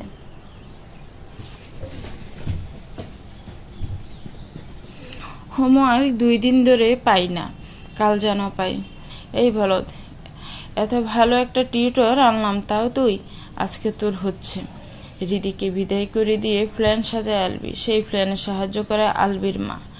নারী ও শিশু পাচারকারী লোকের কাছে তিনি বিউটি আম্মা নামে পরিচিত। নারী ও শিশু পাচার করা ছাড়াও তিনি মাদক ব্যবসায়ী। জেলে গিয়েছেন বহুবার, কিন্তু কুকুরের লেজ তো আর সোজা হয় না। যথারীতি আর 5টা দিনের মতো হৃদি বিকেলে অবিকে পড়াতে আসে। আলবির মা তাকে চা খেতে দেন। সেই চায়ের মধ্যেই মিশানো ছিল নেশাদ্রব্য। চা খাওয়ার কিছুক্ষণ পরে হৃদির মাথা ঘুরতে শুরু করে আর ঘুম ঘুম পায়। বিউটি আম্মা ওকে নিজের ঘরে শুয়ে রেস্ট নেওয়ার জন্য বলেন। শরীর খারাপ লাগায় হৃদিও তার কথা ফেলতে পারেন না। হৃদি বিউটি আম্মার ঘরে প্রবেশ করতে আলবি ওর মুখ চেপে ধরে। বিউটি আম্মার ঘরটা একটু ভেতরের দিকে। ঘরের শব্দ বাইরে খুব একটা যায় না। হৃদি চিৎকার করে, কিন্তু ওই বাইরের শব্দ যায় না। তাই হৃদি কোনো সাহায্য পায় না। বিউটি আম্মা এসে হৃদির হাত পা বাঁধেন। আলবি পথের পরে হৃদির মুখ বাঁধে। তাকে টেনে হিঁচড়ে নিয়ে যাওয়া হয় সেই ঘরে যেখানে মেয়েগুলো আছে। হৃদির নেশা গোড় কাটে প্রায় ঘন্টা 3 পর। নিজেকে আবিষ্কার করে অন্ধকার একটা ঘরে। আশেপাশে শুধু মেয়েদের ঘোঙানির শব্দ। হাত মুখ বাঁধা থাকায় কেউ কিছু করতে পারছে না। এই মুহূর্তে হৃদি কি করবে কিছুই বুঝতে পারছে না। মাথা ধরছে না তার। অন্ধকারে আবছা আলোয় যা জিনিস দেখা যাচ্ছিল এখন হৃদি তাও দেখতে পারছে না। ঝাপসা হয়ে আসছে চারপাশটা। আম্মু, হৃদি কই? অফিস থেকে সবে মাত্র এসেছিল সাম্য। প্রেস হয়ে খবরের কাগজ নিয়ে বসে সে। এই সময় হৃদির কান্না ঘরে থাকার কথা, কিন্তু সেই নেই। হৃদিকে দেখতে না পেয়ে প্রশ্নটা করে সাম্য। বিলকিস বেগম মুখ বেঞ্চি কেটে উত্তর দেয়, টিউশন করানোর নাম করে বাসা থেকে বেরিয়েছিল, সন্ধ্যা হয়ে গেছে, কোনো খোঁজ খবর নেই। দেখ গিয়ে কোন ছেলের সাথে বেগে গেছে। উফ আম্মু, চুপ করো। হৃদি সেরকম মেয়েই না। সব মেয়েই কি তোমার ভাইজি সিথির মতো ক্যারেক্টারলেস? সাম্যের কথাটা যেন সিথির কলিজায় গিয়ে আঘাত করে। প্রতিটা কথা কলিজা বেদ করে কলিজাকে ক্ষত বিক্ষত করছে। কিন্তু বিষয়টা স্বাভাবিক। সিথি ভুল করেছে, আর সেই ভুলের মাসুলকে সারা জীবন দিতে হবে। মেনে নিয়েছে সত্যটাকে সিথি। আবেগ মানুষকে অন্ধ করে দেয়, আর অন্ধ হয়ে মানুষ যে ভুল করে তার মাসুল তাকে সারা জীবন দিতে হয়। হৃদি না হয় সাম্য হৃদিকে কল দেয়, কিন্তু ফোন বন্ধ দেখায়। মেয়েটা কোথায় গেল ফোন বন্ধ করে? আর হৃদি তো সেরকম মেয়েও না যে কাউকে না বলে বাসা থেকে বেরিয়ে যাবে এবং বাসায় ফিরতে দেরি করবে। রাস্তায় কোনো কাজে আটকে গেলে হৃদি অবশ্যই বাসায় জানায়। আলবির ফোন নাম্বার বোধ হয় সাম্যের কাছে আছে, হৃদি জানিয়েছিল। আর হৃদি তো আলবিরই বাসায় গেছে অবিকে পড়াতে। এই মুহূর্তে হৃদির সম্পর্ক যদি কেউ কিছু বলতে পারে তাহলে আলবিই পারবে। সাম্য আর দেরি না করে সে আলবিকে ফোন লাগায়। জি, কে বলছেন? আলবি, আমি সাম্য। হৃদি কোথায়? হৃদি কোথায় আমি কিভাবে বলবো? ও তো অবিকে পড়িয়ে তড়িগড়ি করে বেরিয়ে গেল। কোথায় যাবে কিছু বলেছে তোমাকে? অদ্ভুত তো, আপনার বোন আমায় কেন বলতে যাবে সে যে কোথায় যাচ্ছে না যাচ্ছে? কথাটা বলে আলবি ফোন কেটে দেয়, সাম্যকে কিছু বলার সুযোগ না দিয়ে। আলবির হঠাৎ এইরকম আচরণের কারণ ঠিক সাম্যের মাথায় ঢোকে না। ফোন কেটে দিতেই আলবি চোখ ঘড়ির কাঁটার দিকে পড়ে। ঘড়ির কাঁটার 9টা ছুঁই ছুঁই। মেয়েগুলোকে এখন খাবার দেওয়ার সময় হয়ে গেছে। আলবি নিজের মায়ের ঘরে যায়। গিয়ে দেখে তিনি বিছানায় রাজকীয়ভাবে বসে হুক্কা টানায় ব্যস্ত। ঠিক সেইভাবেই তিনি বসেছেন, ঠিক যেমনটা রাজা বাদশারা বসত। আম্মু, মেয়েগুলোরও তো খেতে দিতে হতো। ফ্রিজে দেখ, কিছু বাসি তরকারি আছে, আর বুয়া রুটি ভেজে রেখে দিয়ে গেছে, ওইগুলাই দে। কথাটা বলে আলবির মা হুক্কায় লম্বা একটা টান দেয়। মায়ের কথা মতো আলবি বাসি তরকারি আর রুটি মেয়েদেরকে খাবার হিসাবে রেডি করে। এক এক করে প্লেটগুলো দিতে হবে। 5টা প্লেট একসাথে নেওয়া তো সম্ভব না। প্রথম প্লেটটা এক হাতে নিয়ে দরজা খুললে দরজার শব্দে আতকে ওঠে মেয়েগুলো, কেঁপে ওঠে তাদের রুহ। না জানি কত মানসিক আর শারীরিক নির্যাতন নেমে আসে ওদের ওপর। সব মেয়েরা ভয়ে কাঁপলেও হৃদির মধ্যে কোনো প্রতিক্রিয়া আলবি খুঁজে পায় না। ঘরের একটি কোনো চুপচাপ হাত পা বাঁধা অবস্থায় শুয়ে আছে সে। চোখের কার্নিশে এক বিন্দু জল মুক্তার মতো দেখাচ্ছে। অতি শীঘ্রই তার হৃদির গাল গড়িয়ে মেঝেতে পড়ে। আলবি একে সব প্লেট নিয়ে আসে, তারপর মেয়েদের বাঁধন খুলে দেয় খাবার জন্য। কিন্তু তার আগে সাবধান করে দেয়, যদি কেউ কোনো শব্দ করে তাহলে আজই তার শেষ দিন। বাকি মেয়েগুলো খাওয়া শুরু করলেও হৃদি করে না। সে চুপচাপ থ মেরে বসে থাকে। তা দেখে আলবি, খাচ্ছিস না কেন? আমি খাবো না। হৃদির মুখে এমন কথা শুনে সব মেয়েগুলো একসাথে বলে ওঠে, যা দিয়েছে খেয়েও না, নয়তো সকালের আগে এখানে দানা পানিও জুটবে না। এগুলা খাবার হলো? বাড়ির জি চাকররাও তো এগুলো থেকে ভালো খাবার খায়। মেয়েগুলোর কথার জবাবে হৃদি কথাটা বলে। তা শুনে আলবিকে এক পৈশাচিক হাসি দেয় আর বলে, বাব্বা, এত দেমাক! মামার বাড়িতে থাকতে তোর এই খাবারগুলো যুক্ত কি না সন্দেহ। নিজের সন্তানের থেকে কোনো অংশে কম দেখে নে আমায় মামা মামি। বেশ তো, তাহলে তোর খোঁজ খবর নিতে তো দেখলাম না। যা দিছি চুপচাপ খেয়ে নে। হৃদি আর কিছু বলে না। এক গ্লাস পানি খেয়ে নিজের ক্ষুধার জ্বালা মেটায়। যতই কষ্ট হোক তার, সে এইসব খাবার মুখে তুলবে না। না জানি কি মিশিয়ে দিয়েছে। পানিটা খাওয়ার সময়ও হৃদি ভরসা পায়নি, তাই নিজ চোখ থেকে ডলা পানি সে আয়েশ করে খেয়েছে। হৃদির বিশ্বাস খুব শীঘ্রই কেউ একজন আসবে, আর হৃদি সহ সব মেয়েদের উদ্ধার করে আপনজনদের কাছে ফিরিয়ে দিবে। আর বিউটি আম্মার আর আলবির সাজা হবে। মেয়েগুলোর খাওয়া হয়ে গেলে আলবি একে একে সব মেয়েদের হাত পা মুখ বাঁধা শুরু করে। হৃদিও ভাত চায় না। নিকশ কালো অন্ধকারে ঘরে প্রবেশ আলো ভেন্টিল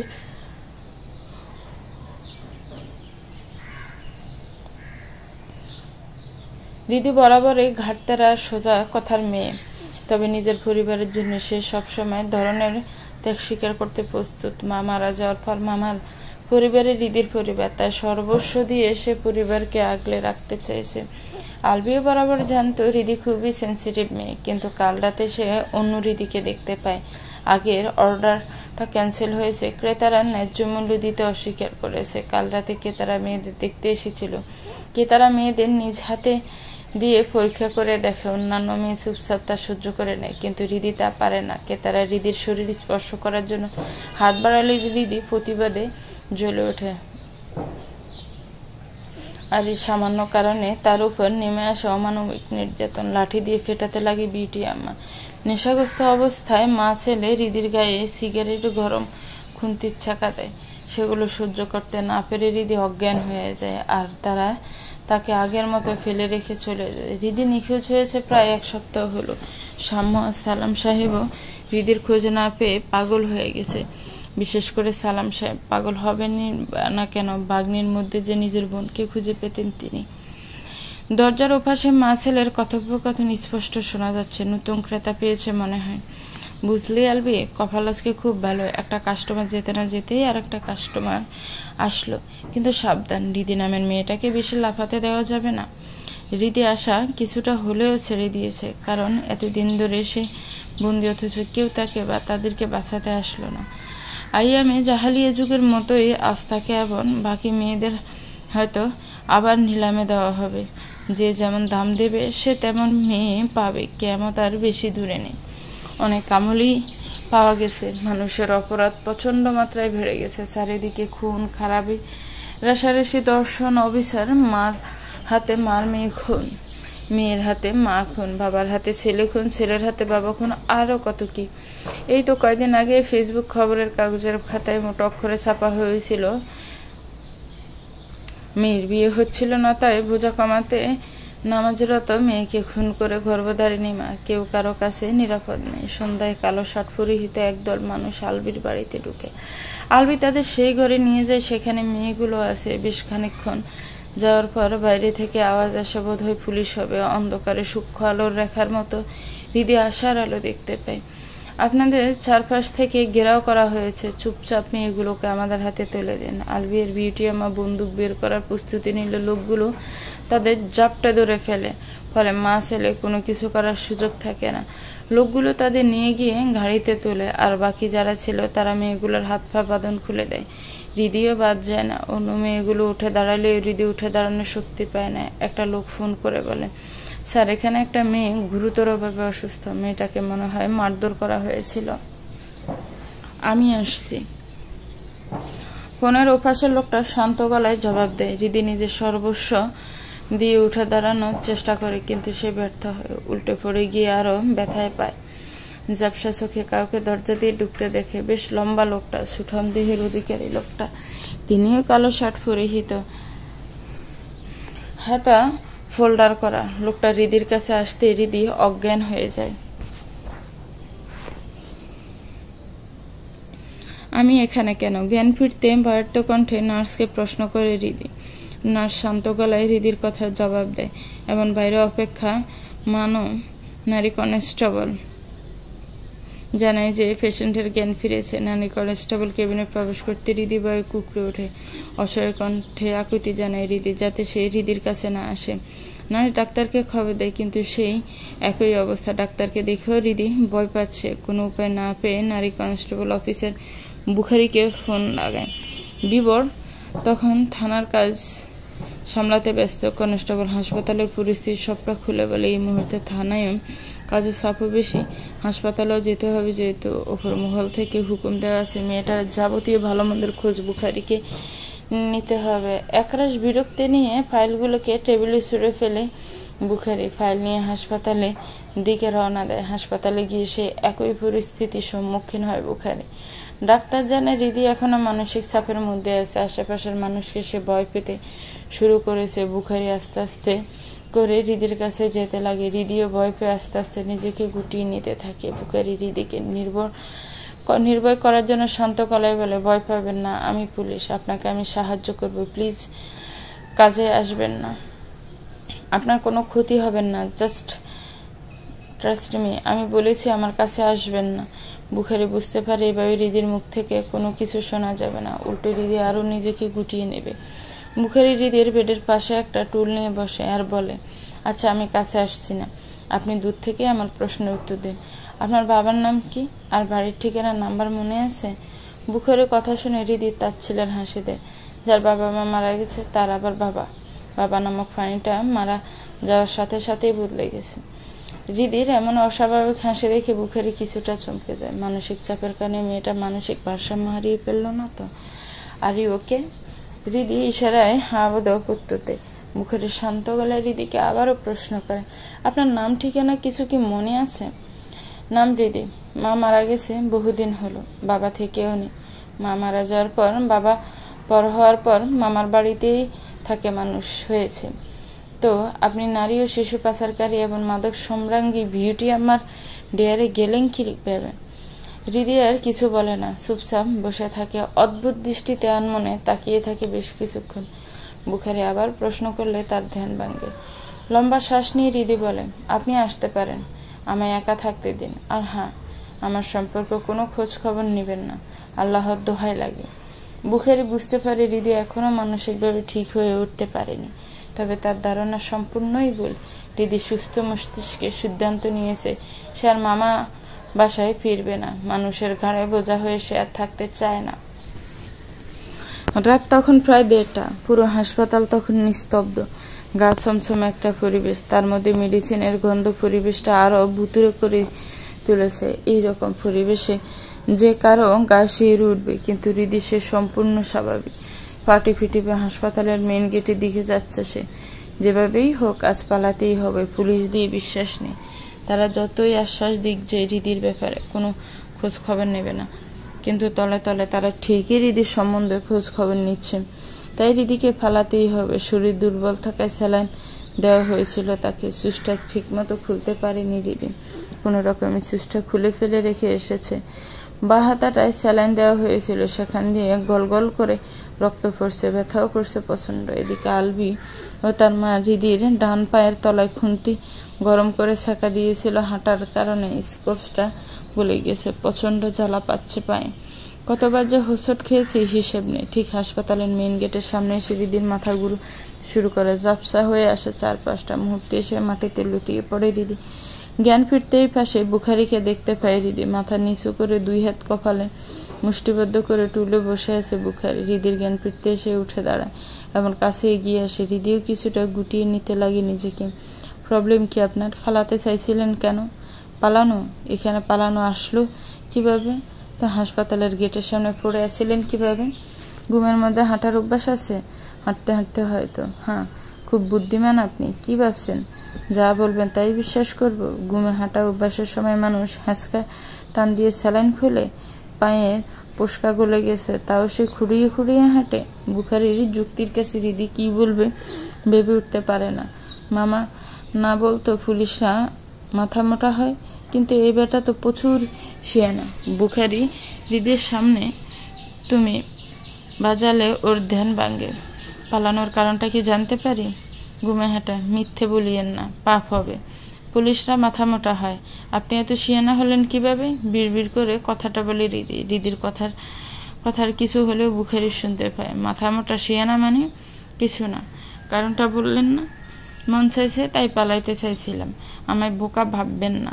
আমি আন্দাজ করতে পারছি আপনি কোনো বড় এক কারণে পালাতে চাইছিলেন। আপনি কোনোভাবে ওই মাদক কারবার আর নারী পাচারের সাথে যুক্ত নন তো? আস্তাগফিরুল্লাহ, এগুলো কি বলতেছেন? তো পালানোর কারণ কি? আপনি যদি আমায় আমার মামা মামির কাছে দিয়ে আসেন। আপনি ফিরতে চান না? একদম না। কেন? ওনারা কি আপনার উপর কোনো ধরনের টর্চার করেছে? না, ওনারা খুব ভালো মানুষ, তবে মানুষের ঘাড়ে আর বোঝা হয়ে থাকতে চায় না।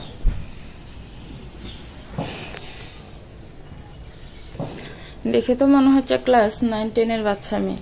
মোটেও না, আমি এসে দিছি। তো মামা বাসায় যাবেন না? তো যাবেন কই? যেখানে 2 চোখ যায়। আমার বাসায় যাবেন? বুখারীর কথা শুনে রীতি দীর্ঘশ্বাস পেলেন। আলবিকে বিশ্বাস করে ঠকেছে, সাম্যও পাল্টে গেছে, আর কোনো ছেলেকে বিশ্বাস করতে মন সায় দিচ্ছে না। সরি, লাগবে না আপনার দয়া করুণা। তো যাবেন কোথায়? বললাম তো জানি না। আপনি আসতে পারেন, একা থাকতে দিন আমায়। পালাবেন না তো? জানেন আপনি পায়ের ফসকা গলে গেলে পালানোর কোনো উপায় আছে? কি জানি, যে মেয়ে বিউটি আমার মুখে মুখে কথা বলতে পারে, তার মার খেয়ে দিব্যি বেঁচে থাকতে পারে, তার দ্বারা কোনো কিছুই অসম্ভব না।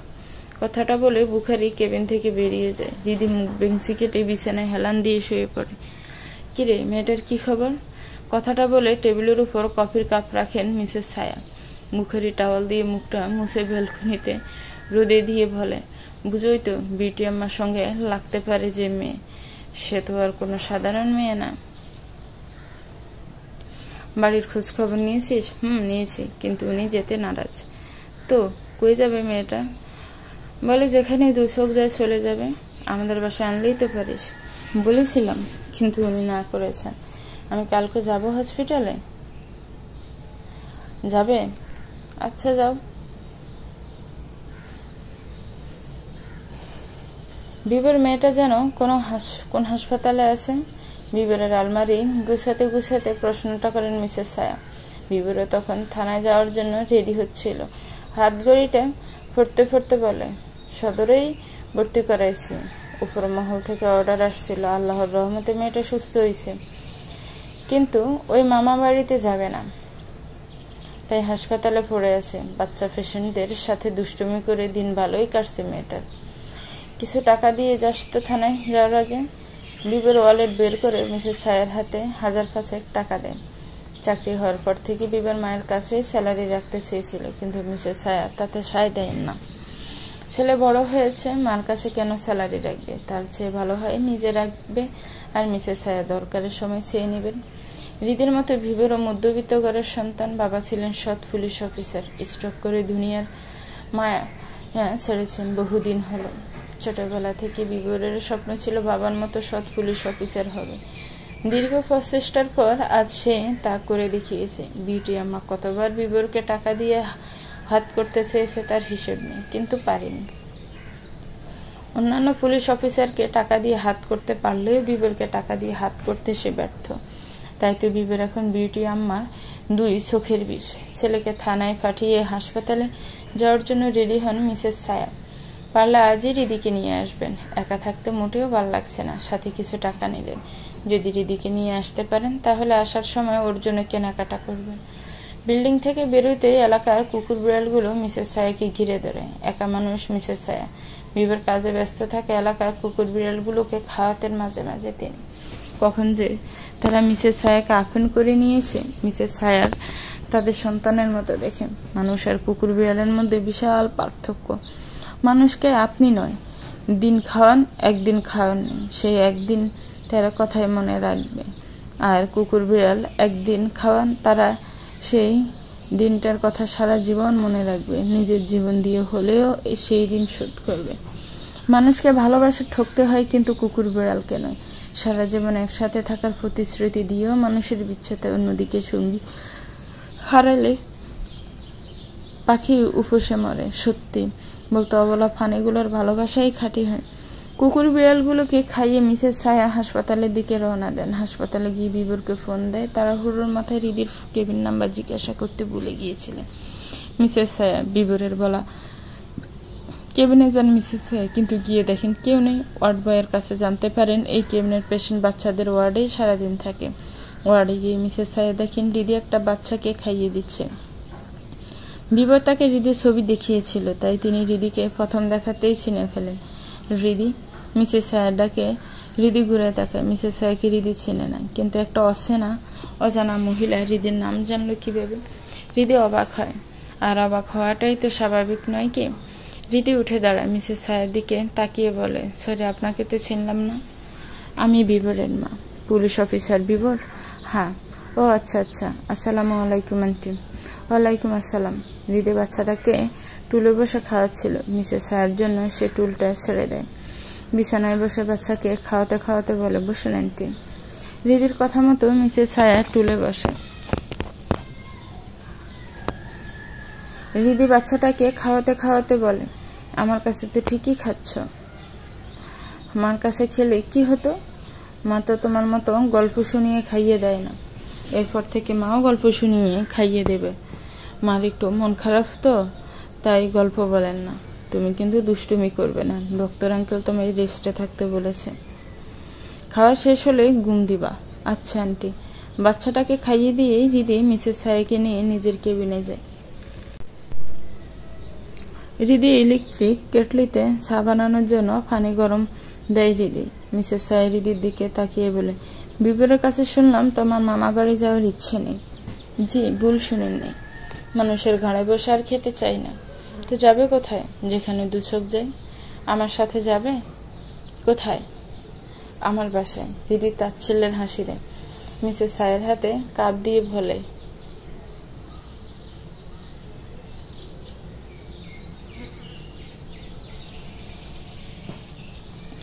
বুঝতেছি না আপনি আর আপনার ছেলে বাসা নেওয়ার জন্য এমন উঠে পড়ে লেগেছেন কেন?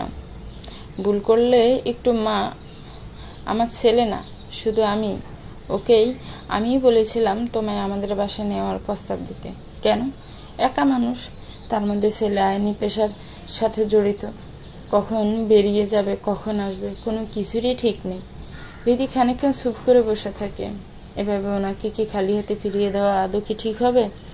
আর কতদিনে বা এভাবে হাসপাতালে পড়ে থাকবে? তার চেয়ে বরং ওনার প্রস্তাবে রাজি হয়ে যায়। আমি রাজি আন্টি, আমি আপনাদের বাসায় যাব। যা বাবা ছিল তাই। হৃদিকে হাসপাতাল থেকে নেওয়ার পথে মিসেস ছায়া হৃদির জন্য শপিং করে। একজন অচেনা অজানা মেয়ের জন্য মহিলা এমন করতে দেখে হৃদি খুব অবাক হয়। এখানকার দিনে মিসেস ছায়ার মতো মানুষ পাওয়া খুবই কঠিন ব্যাপার। তার আচার আচরণ মনে হচ্ছে হৃদি যেন তার বহুদিনের চেনা। অল্প সময়ে মহিলা হৃদিকে আপন করে নিয়েছে। হৃদিরও কেমন যেন মন চাইছে মিসেস ছায়াকে আপন করে নিতে, কিন্তু কিছুটা হলেও খুঁতখুঁতানি মনের ভেতর কাজ করছে। অনেকটা দোটানায় পড়েছে হৃদি। মলের সামনে ফুচকাওয়ালা দাঁড়িয়ে আছে। মিসেস ছায়া হৃদিকে জিজ্ঞেস করেন, হৃদি ফুচকা খাবে না বেলপুরি খাবে, ঝালমুড়ি না চানাচুর মাখা? হৃদি কি বলবে ভেবে পায় না। একটা অচেনা অজানা মহিলা এভাবে হৃদিকে খাওয়ার জন্য অফার দিচ্ছে। হৃদি মুখ ফুটে কিভাবে বলবে যে সে এটা খাবে ওটা খাবে? আত্মসম্মানে ভীষণ লাগছে হৃদি। মধ্যবিত্ত ঘরের মেয়েদের মনে হয় আত্মসম্মানটা একটু বেশিই থাকে। এদের জীবনের লক্ষ্যই থাকে প্রতিষ্ঠিত হয়ে বাবা মার জন্য কিছু করতে পারা। আর 5টা মেয়ের মতো হৃদিরও জীবনের লক্ষ্য ছিল তাই। কিন্তু তা তো শুরুতেই শেষ হয়ে গেল। হৃদি বললে, না তো কি খাবে? মিসেস ছায়ার ডাকে হৃদির ধ্যান ভাঙে। হৃদি মুচকি হেসে বলে, কিছু না আন্টি। মামা বেলপুরি দাও তো। এই মহিলা কিভাবে বুঝলো হৃদির বেলপুরি খেতে মন চাচ্ছে? বেলপুরি হৃদির খুব প্রিয়। কলেজ থেকে যখন হৃদি সাম্যর সাথে আসতো তখন প্রায় বেলপুরি খেত, কিন্তু এখন সেগুলো স্মৃতি মাত্র। আর স্মৃতি মানুষকে অনেক কষ্ট দেয়। হৃদির ক্ষেত্রেও তার ব্যতিক্রম হয়নি। আপা বাটি নেন।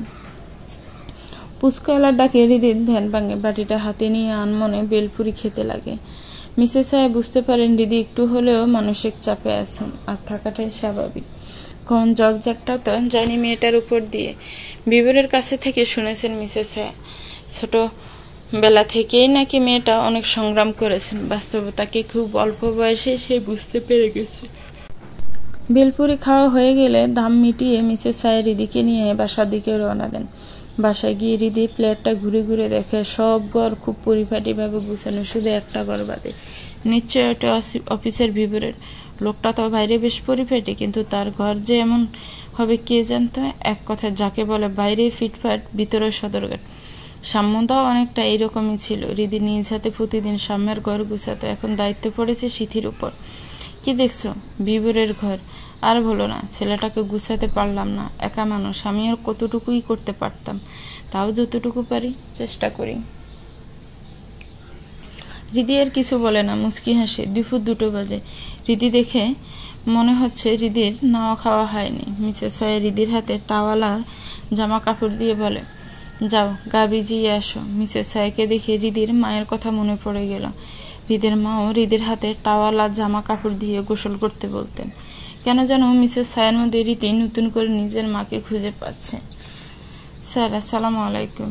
জি ওয়ালাইকুম আসসালাম। স্যার, আমার মেয়েটা? কোন মেয়ে? নাম বলুন। হৃদি।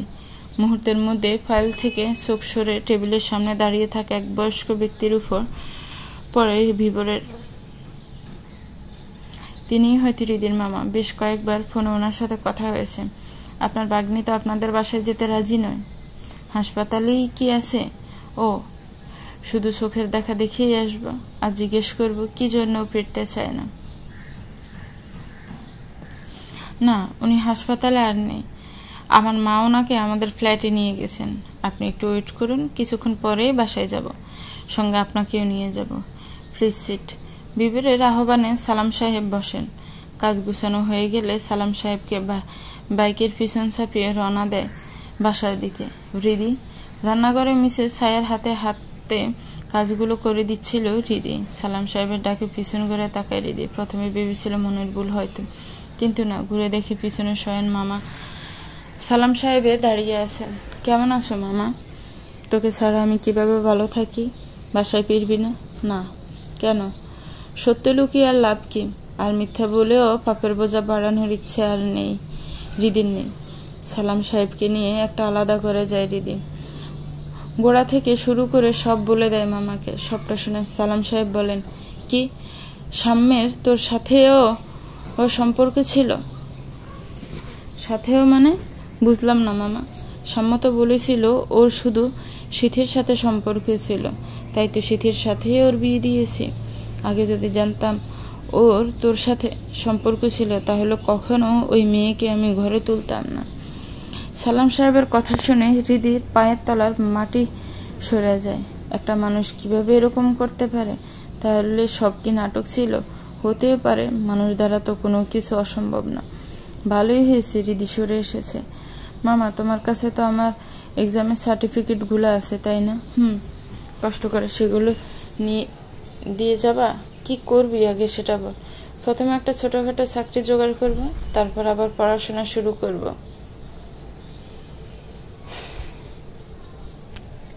চাকরি এখনই করা লাগবে না, পড়বি তুই, খরচ আমি দেব। কিন্তু মামা। কোনো কিন্তু না, যা ভাবছি তাই করবি। হৃদির মুখে সাম্যের কথা শুনে সালাম সাহেবের মন চাইছে ছেলেকে জ্যান্ত ফুটে ফেলতে, কিন্তু সে হৃদির কাছে প্রতিজ্ঞা করেছে সে সাম্যকে কিছুই বলবে না। মেয়েটা একদম মায়ের মতোই হয়েছে, সারা জীবন শুধু অন্যের দোষ আড়াল করে গেল।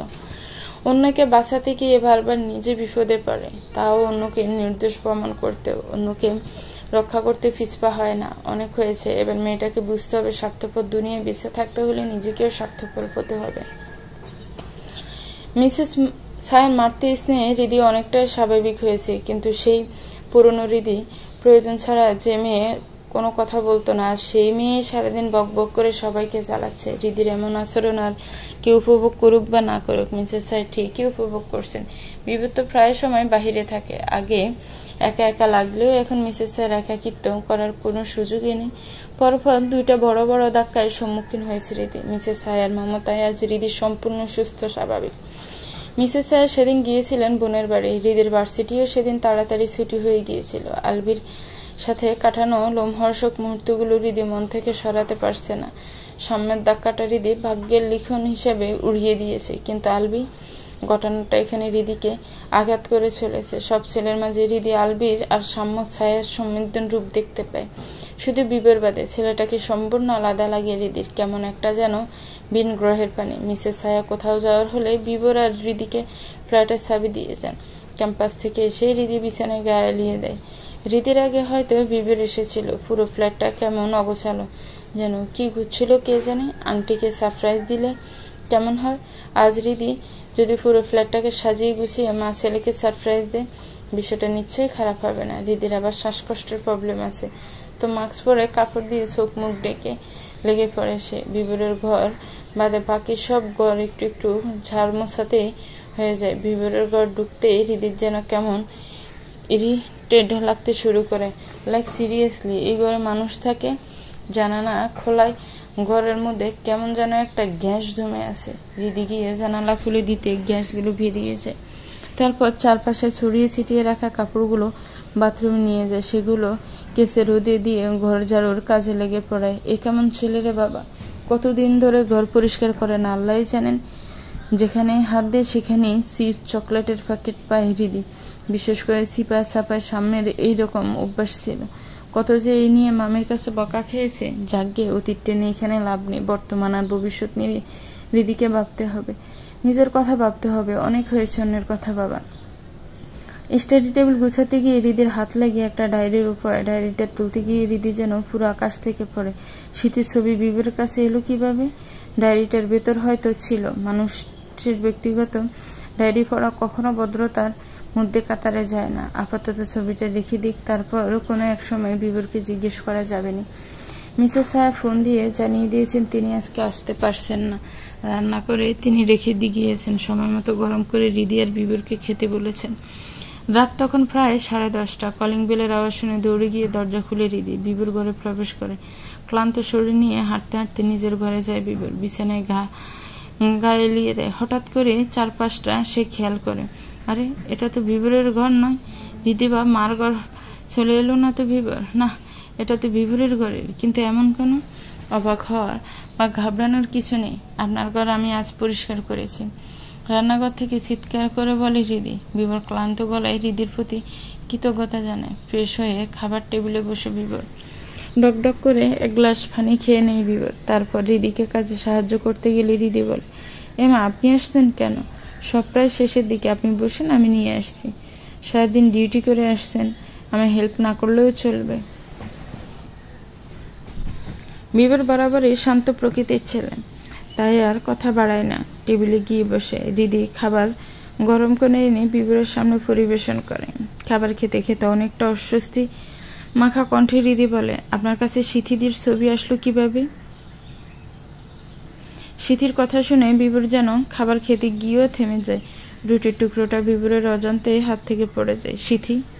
এই মেয়ে সিথির কথা জানলো কিভাবে? আর ও কি সিথিকে চেনে? কৈশোরের প্রথম প্রেম সিথি। সিথি আর বিবর একই স্কুলে পড়তো। প্রেম নিবেদনটা সিথিই করেছিল। বিবরও সিথির প্রতি দুর্বল থাকায় ওকে ফিরিয়ে দিতে পারেনি। কিন্তু এসএসসির পর আর বিবর সিথির দেখা হয়নি। আপনি ওকে চিনেন? চিনব না কেন? ও তো আমার ভাবি আগে। কিন্তু আমি আমার প্রশ্নের উত্তর পেলাম না। ও উত্তর যাকে নিজের করার কোনো সুযোগ নেই, তখন আর কি বলার? বিবর মুচকি হেসে বলে, আমার ক্লাসমেট, এমনিই ছবিটা রেখে দিয়েছিলাম। কিন্তু আমার কথাই তো অন্য কিছু মনে হলো। If you feel comfortable you can share with me. Bibor দীর্ঘশ্বাস ফেলে। শেষ শ্বাসের মধ্যে হতাশার উপস্থিতি হৃদির চোখে এড়ায়নি। বেশি জোর করা ঠিক হবে না, এমনিতেই উনি একটু অন্যরকম দাসের মানুষ। হৃদি আবার বলে, যখন আপনার মনে হবে যে আমার সাথে আপনি সিথিদির ব্যাপারটা শেয়ার করতে পারেন, তখন করিয়েন। রাত 2টো, শুনশান নীরবতা বিরাজ করছে। ব্যস্ত শহরটাও খানিকটা হলেও শান্ত হয়েছে। হৃদির ঘরে এখনো লাইট জ্বলছে। কি দরকার ছিল ঘরে গুছানোর? এখন রাত জেগে নোট তুলতে হচ্ছে। বিবর উঠে হৃদির ঘরে যায়। দরজায় হেলান দিয়ে বলে, খুব দরকার ছিল দিনে ঘর পরিষ্কার করার। হৃদি অপ্রস্তুত হয়ে যায়। পেছন ফিরে বিবরকে দেখতে পায়। সারাদিন ডিউটি করে এত রাত পর্যন্ত লোকটা জেগে আছে। অন্য কেউ হলে এতক্ষণে মরার মতো ঘুমাতো। তোতলাতে বলে, আপনি জেগে আছেন? ঘুম আসছিল না। সারাদিন ডিউটি করে এসে বলেছেন ঘুম আসছিল না? Like seriously? আপনি মানুষ না এলিয়েন? যেটা ধরে নেন। হৃদি আর কিছু বলে না, মুচকি হেসে নোট তুলতে লাগে। বিবর কিছুক্ষণ যাওয়ার পর হৃদিকে বলে, আচ্ছা, এত রাত জেগে নোট তুলছেন, আপনার ক্ষুধে লাগে নেই? বিবরের কথা শুনে হৃদি ব্রুকুসকে বিবরের দিকে তাকায়। 1 মিনিট। কথাটা বলে বিবর নিজের ঘরের দিকে যায়। কিছুক্ষণ পরে একটা বড় ডিব্বা নিয়ে আসে। ল্যাম্পের আবছালোয় হৃদি ডিব্বার মধ্যে কিছু প্যাকেটজাত খাবার দেখতে পায়। বিবর ডিব্বার ঢাকনা খুলতে খুলতে বলে, চিপস না বিস্কিট? আরে বলেন না, কি খাবেন? অনেক ধরনের চিপস বিস্কিট পাবেন এখানে। হ্যাঁ, তা তো কিচেনেও আছে বিস্কিট। তবে এত বড় ডিব্বায় আলাদাভাবে চিপস বিস্কিট রাখার কারণটা কি জানতে পারি? হাসবেন না তো? অদ্ভুত হাসির কথা হলো অবশ্যই হাসবো। কথাটা বলে হৃদি হাসতে লাগে। বিবর শান্ত গলায় বলে, থাক, শুনতে হবে না। আরে ভাই, রাগ করছেন কেন? আচ্ছা, হাসবো না, আপনি বলেন। আসলে আমার ভাত খাইতে ভাল লাগে না, কিন্তু আম্মু জোর করে ভাত খাওয়ায়। মাঝে মাঝে রাগ করে না খেয়ে শুয়ে পড়তাম। রাত্রে ক্ষুধা লাগতো। একদিন রাত্রিবেলা বিস্কিট খেতে গিয়ে আম্মু দেখে ফেলছিল। তারপর থেকে সেই ঘটনা নিয়ে আম্মু খেপায়। আর যাতে কিচেনে না যেতে হয় তার জন্য একটা বড় ডিব্বা কিনে এনে বিস্কিট চিপস রাখি। ভাইরে ভাই, তাই বলে আলমারিতে রাখবেন ডিব্বা? আম্মু দেখে ফেললে আবার খেপাতো। স্বাভাবিক। কথাটা বলে হৃদি হাসতে লাগে। বিবরের কথা শুনে হৃদির হাসতে হাসতে দম বন্ধ হয়ে যায় আর অবস্থা হচ্ছে। কিছুতেই হৃদি হাসি থামাতে পারছে না। অনেকদিন পর মনে হয় মেয়েটা প্রাণ খুলে হাসলো। হৃদির হাসি দেখতে বিবরের বেশ ভালোই লাগছে। দেখতে দেখতে কিভাবে দিন কেটে যায় সেদিকে নিয়েই হৃদিকে বিউটি আম্মার ডেরা থেকে অজ্ঞান অবস্থায় আনলো। হাসপাতালে এত জোরাজুরির পর যার মুখ থেকে একটু শব্দ পর্যন্ত বিবর বের করতে পারেনি, আর সে বিবরের সাথে এতটা ক্লোজ। মানুষ পরিবর্তনশীল, সময়ে মানুষকে পাল্টে দেয়। সিথির অনুপস্থিতিও হয়তো একটা সময় বিবরকে সাময়িকভাবে পরিবর্তন করে দিয়েছিল। সে দেখা বিবর সামলেও নিয়েছিল, বলে গিয়েছিল সিথিকে। কিন্তু হৃদির প্রশ্নে যাগ্যে যা হওয়ার হয়ে গেছে, সে তো আর জেনে বুঝে এমন করেনি। আর বিবরের সিথির ঘটনাকে বয়সন্ধিকালের নষ্ট আবেগ হিসেবে উড়িয়ে দিয়েছেন। আর সিথি যদি বিয়ে করে সুখে থাকতে পারে তো বিবর কেন থাকতে পারবে না? হ্যাঁ, সিথি বিবরের প্রথম প্রেম আর কৈশোরের, যা যে কেউ আবেগ হিসেবে উড়িয়ে দিতে পারে। এমনিতেও টিনেজারেই যে ছেলেমেয়েরা বেশি আবেগী হয়। কি খাবেন বললেন না? বিবরের কথা শুনে হৃদয় পিছন ফিরে তাকায়, মুচকি হেসে বলে, আপনি যা দেন। বিবর ডিব্বা থেকে ওরিও বিস্কিট বের করে দেয়। এই বিস্কিটটা বিবরের খুব পছন্দের। বিবরের জানা মতে ছোট বড় সবাই এই ওরিও বিস্কিটটা পছন্দ করে, হৃদিও অবশ্যই করে। বিবরের আন্দাজ ভুল হয়নি, ওরিও বিস্কিটটা হৃদিরও খুব পছন্দের। হৃদি প্যাকেট থেকে একটা বিস্কিট নিয়ে কামড় দেয়। এই দেখছেন, দুধে আনা হয়নি। আরে লাগবে না। না না, ওরিও দুধ ছাড়া জমেই না। কথাটা বলেই বিবর কিচেনের দিকে যায়। ফ্রিজ থেকে দুধ বের করে গরম করে 2 গ্লাস দুধ নিয়ে এসে হাজির হয়। টুকটাক কথা বলতে বলতে যে কখন দুজনে আড্ডায় চলে গেছে কেউ খেয়াল করেনি। ঘড়ির দিকে তাকিয়ে দেখে রাত 3:30 বাজে। এত রাত হয়ে গেল? 3:30 বাজে, ঘুমাবেন না? সকালে তো ডিউটি আছে না আপনার? হ্যাঁ, আচ্ছা, গুড নাইট, ঘুমিয়ে পড়ুন আপনিও। কথাটা বলে বিবর গ্লাস দুটো নিয়ে কিচেনের দিকে যায়। তা দেখে হৃদি, আপনি যান, ঘুমান, আমি গ্লাস পরিষ্কার করছি। আমিই করি না, আপনি যান। আচ্ছা, আপনি তো বললেন না যে আপনি সিথিদিকে কিভাবে চিনলেন? হৃদির ক্যাম্পাসে কোনো কাজের জন্য এসেছিল বিবর। মনে হলো হৃদির সাথে দেখা করে যাক। ক্লাসরুমের সামনে বারান্দায় এক কোনায় হৃদি আর বিবর দাঁড়িয়ে কথা বলে। কথার মাঝখানে হঠাৎ করে হৃদি সিথির কথা জিজ্ঞেস করে বসেনি বিবরকে। যেহেতু হৃদি আর বিবরের মাঝে বন্ধুত্বের মতো একটি মিষ্টি সম্পর্ক রয়েছে, তাই কোনো কিছু গোপন রাখা হয়তো ঠিক হবে না। কিন্তু কিভাবে হৃদিকে কথাগুলো বলবে তা বিবর বুঝতে পারছে না। আচ্ছা, আপনার কি আরও ক্লাস আছে? না, নাই, তবে কিছু নোট তুলতে হতো। যা বলতাম মনে হয় এখানে বলা ঠিক হতো না। আপনি একটু ওয়েট করুন, আমি ফিক তুলে আসছি। কথাটা বলেই হৃদি দৌড়ে ক্লাসের ভিতর যায়। ক্লাসমেটের খাতার কয়েকটা ফিক তুলেই আবার বিবরের কাছে চলে আসে। চলুন। বিবর আর কিছু বলে না, হাঁটা লাগায়। দোতলা থেকে হৃদি আর বিবর যখন একসাথে নিচে নামছিল, অন্যান্য স্টুডেন্টরা হা করে তাকিয়েছিল। বিশেষ করে মেয়েরা বিবরের দিকে হা করে তাকিয়েছে। মেয়েরা বরাবরই এখন লম্বা ছেলে পছন্দ করে। বিবরও বেশ ভালোই লম্বা আছে, উচ্চতা মোটামুটি 5 ফিট 9-10 মতো হবে। তার মধ্যে পুলিশ ইউনিফর্ম পরা যে কোনো মেয়ে রাতের ঘুম কাড়ার জন্য এইটুকুই যথেষ্ট। মেয়েরা যে বিবরের দিকে হা করে তাকিয়েছে তা হৃদি চোখ এড়ায় না। সেই মুখ টিপে হাসতে লাগে। তা দেখি বিবর, কি হলো, মুখ টিপে হাসছেন কেন? কিছু না। বিবর শ্যামবর্ণে, ছেলেদের শ্যামবর্ণেই মানায় ভালো। গায়ের রং আবার ছিল দবদবে ফর্সা, দেখতে ভালো দেখা গিয়েছে শুধু। বাহিরে ফিটফাট, ভেতরে সতর্কার। বাহিরটা সাদা কিন্তু ভেতরটা কালো, ঠিক যেমন মাক্কাল ফল। আর নাতিও হয়েছে তেমন, ভেতরটা বিশ্রী। এক দিয়ে ভালোই হয়েছে। সাম্যর সাথে হৃদির জোড়া করে দেননি উপরওয়ালা। ফর্সা ছেলে হৃদির কাছে বর হিসেবে পারফেক্ট না। ফর্সা ছেলে মানেই বদ। আলবিও তো বেশ ফর্সা ছিল, পরে তো দেখিয়েই দিয়েছে নিজের রূপ। এখন জেলে আছে, বেশ হয়েছে। না জানি কতগুলো মেয়ের জীবন নষ্ট করেছে মা ছেলে। কিন্তু আশেপাশে লোকজনের ছাউনিতে মনে হচ্ছে সদ্য প্রেমে পড়া যুবক যুবতী ডেটে বেরিয়েছে। বর্তমান ছেলে মেয়েদের বাসায় যাকে বলে নিব্বা নিব্বি। তখন জানেন কেন মুখ টিপে হাসছিলাম? জিজ্ঞেস করলাম তো, কারণ বললেন না। তো কিভাবে বলবো আপনি কেন হাসছিলেন? মেয়েরা আপনার দিকে তাকিয়ে টাস্কি দৃষ্টিতে তাকাইছিল, তাই হাসছিলাম। টাস্কি তো মিন্স মানে সাহিত্যিক ভাষায় যাকে বলো মুগ্ধ দৃষ্টিতে তাকাইছিল। কেন? আমি কিভাবে জানবো? মেয়েগুলা জানে ওরা কি জন্য আপনার দিকে তাকিয়েছিল। বিভোর বাইক একটা পার্কের সামনে দাঁড়ায়, রিদিকে একটা বেঞ্চে বসতে দিয়ে ফুচকার অর্ডার দিতে যায়। কিছুক্ষণ পর 2 প্লেট ফুচকা নিয়ে হাজির হয় বিভোর। হঠাৎ ফুচকায় লম্বা আর হাসির কাহিনী কি? তো ফুচকার সাথে থাকলে মজাটা ডাবল হবে, কথাটা বলে বিভোর বেঞ্চে বসে A to Z সব বলে রিদিকে। সবটা শোনার পর রিদি বলে, কষ্ট লাগতেছে না আপনার? কষ্ট কিসে? ওইসব ঘটনার কথা মনে পড়লে আমার আরো হাসি পায়। সব নষ্ট আবেগ। আমিও না নষ্ট আবেগের পাল্লায় পড়েছিলাম। মানে সিথিদের বর মানে সাম্যদা আমার নষ্ট আবেগ। We are same group. কথাটা বলে রিদি হেসে দেয়, সাথে বিভোরও। হাসতে হাসতে বিভোর বলে, আমার কাহিনী তো শুনলেন, তা আপনারটা কি শুনতে পারি? প্রায় সেমই। আপনাকে যেমন সিথি দি আপনাকে আগে প্রপোজ করেছিল, সাম্যদাও আমায় আগে প্রপোজ করেছিল, আর সেম কাহিনী দুর্বলতা থাকায় আমিও ফিরিয়ে দিতে পাইনি। শুধু পার্থক্য হলো সিথি দি আপনাকে অনেক আগে ছেড়ে গেছে, আর সাম্যদা আমায় কয়েকদিন আগে। কাজের চাপ কম থাকে এখন। প্রায় রিদিকে ক্যাম্পাস থেকে বিভোর নিয়ে আসে। স্টুডেন্ট তো ধরেই নিয়েছে রিদি আর বিভোর একে অপরকে ভালোবাসে। হ্যাঁ ভালোবাসে, তবে তা বন্ধু হিসেবে। বিভোর এমনিতে সবসময় ক্লিন শেভে থাকে, তবে ইদানিং বিভোরের খোসা খোসা দাড়ি হয়েছে, তাতে অবশ্য বিভোরকে মন্দ লাগছে না। বিভোর বাইক চালাচ্ছিল আর রিদি পিছনে বসেছিল।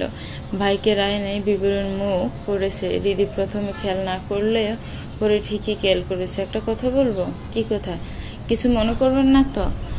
না বলেন। আপনি না এরকম হালকা হালকা খোসা খোসা দাড়ি রাখিয়েন, ভালো লাগবে দেখতে আপনাকে।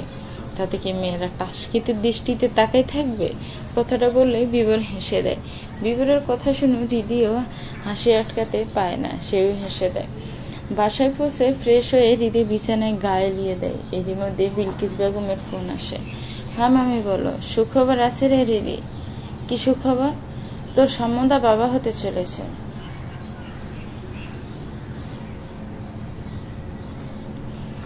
আজ সিথির স্বাদ। সাধারণত গর্ভধারণের 5 বা 7 মাসের বাঙালি সমাজে স্বাদ নামে একটা উৎসব পালিত হয়। এই উৎসবের কেন্দ্রবিন্দু থাকে গর্ভধারিণী মা। তার পছন্দ মতো খাবার ও পদ রান্না করা হয়। আমন্ত্রিত অতিথিরা গর্ভবতী মায়ের জন্য বিভিন্ন রকমের উপহার সামগ্রী আনে। রিদি সকাল সকালে এসে পড়েছে সব আয়োজন করতে। সিথি সাম্যের বিয়ের কাজ সব রিদি করেছে, তো এটা কেন বাদ যাবে? রিদি আর সাম্যের যে সামনাসামনি দেখা হয়নি তা কিন্তু নয়, কিন্তু রিদি সাম্যকে এড়িয়ে চলে গেছে। মামা মামি ছাড়া কারোর সাথে খুব একটাও কথা বলেনি। থানায় যাওয়ার আগ দিয়ে বিভোর রিদিকে রেখে যায়। মিসেস ছায়া দুপুরের দিকে আসবেন। রিদিকে সালাম সাহেবের বাসায় নিয়ে আসার সময় পথে রিদিকে বিভোর বলে, আচ্ছা আপনি সিথির বরের সামনাসামনি পড়বেন তো তখন কষ্ট হবে না? আপনাদের সাথে কতদিন ধরে থাকছে বলতে পারবেন? 6 মাস তো হলো। এই 6 মাসে সাম্যদার প্রতি যত মায়া ছিল সব কাটাই উঠছে। একটা কথা কি জানেন, মানুষ বলে না যে তোমায় ছাড়া আমি বাঁচব না, এটা সম্পূর্ণ মিথ্যা। ছাড়া চলে গেলে কেউ মরে যায় না, শুধু মায়া কাটাতে একটু সময় লাগে যায়। রিদির কথা শুনে বিভোর হেসে দেয়। এই মুহূর্তে বিভোরের খুব হাসি পাচ্ছে, কারণ একসময় বিভোর আর সিথিও বলেছিল যে তারা একে অপরকে ছাড়া বাঁচবে না, অথচ এখন দুজনেই দিব্যি ভালো দিন কাটাচ্ছে। জানে না, আমি আর সিথিও না একসময় একে অপরকে বলেছি যে আমরা একে অপরকে ছাড়া বাঁচবো না, অথচ আমরা দুজনেই এখন সুস্থ স্বাভাবিক জীবন কাটাচ্ছি। বাসার সামনে নামিয়ে দিয়ে যাওয়ার আগে রিদি বিভোরকে জিজ্ঞেস করে সে সিথির সাথে আসবে কিনা। জবাবে সে বলে, চেষ্টা করব। অনেক দিন ধরে বিভোর সিথিকে দেখে না, আজ না হয় সাদর অনুষ্ঠানের বাহানায় প্রথম প্রেমকে চোখের দেখা দেখবে। সালাম সাহেব ড্রয়িং রুমে সোফায় বসেছিলেন। রিদি এই ঘর থেকে ওই ঘর দৌড়াচ্ছে। এই বাসায় আসলে কাজ যেন রিদির পিছু ছাড়ে না, ঠিক মায়ের মতোই হয়েছে। দুপুরের দিকে বিভোর আর মিসেস ছায়া আসেন। প্রথম দেখায় বিভোর সিথিকে চিনে ফেলেছে।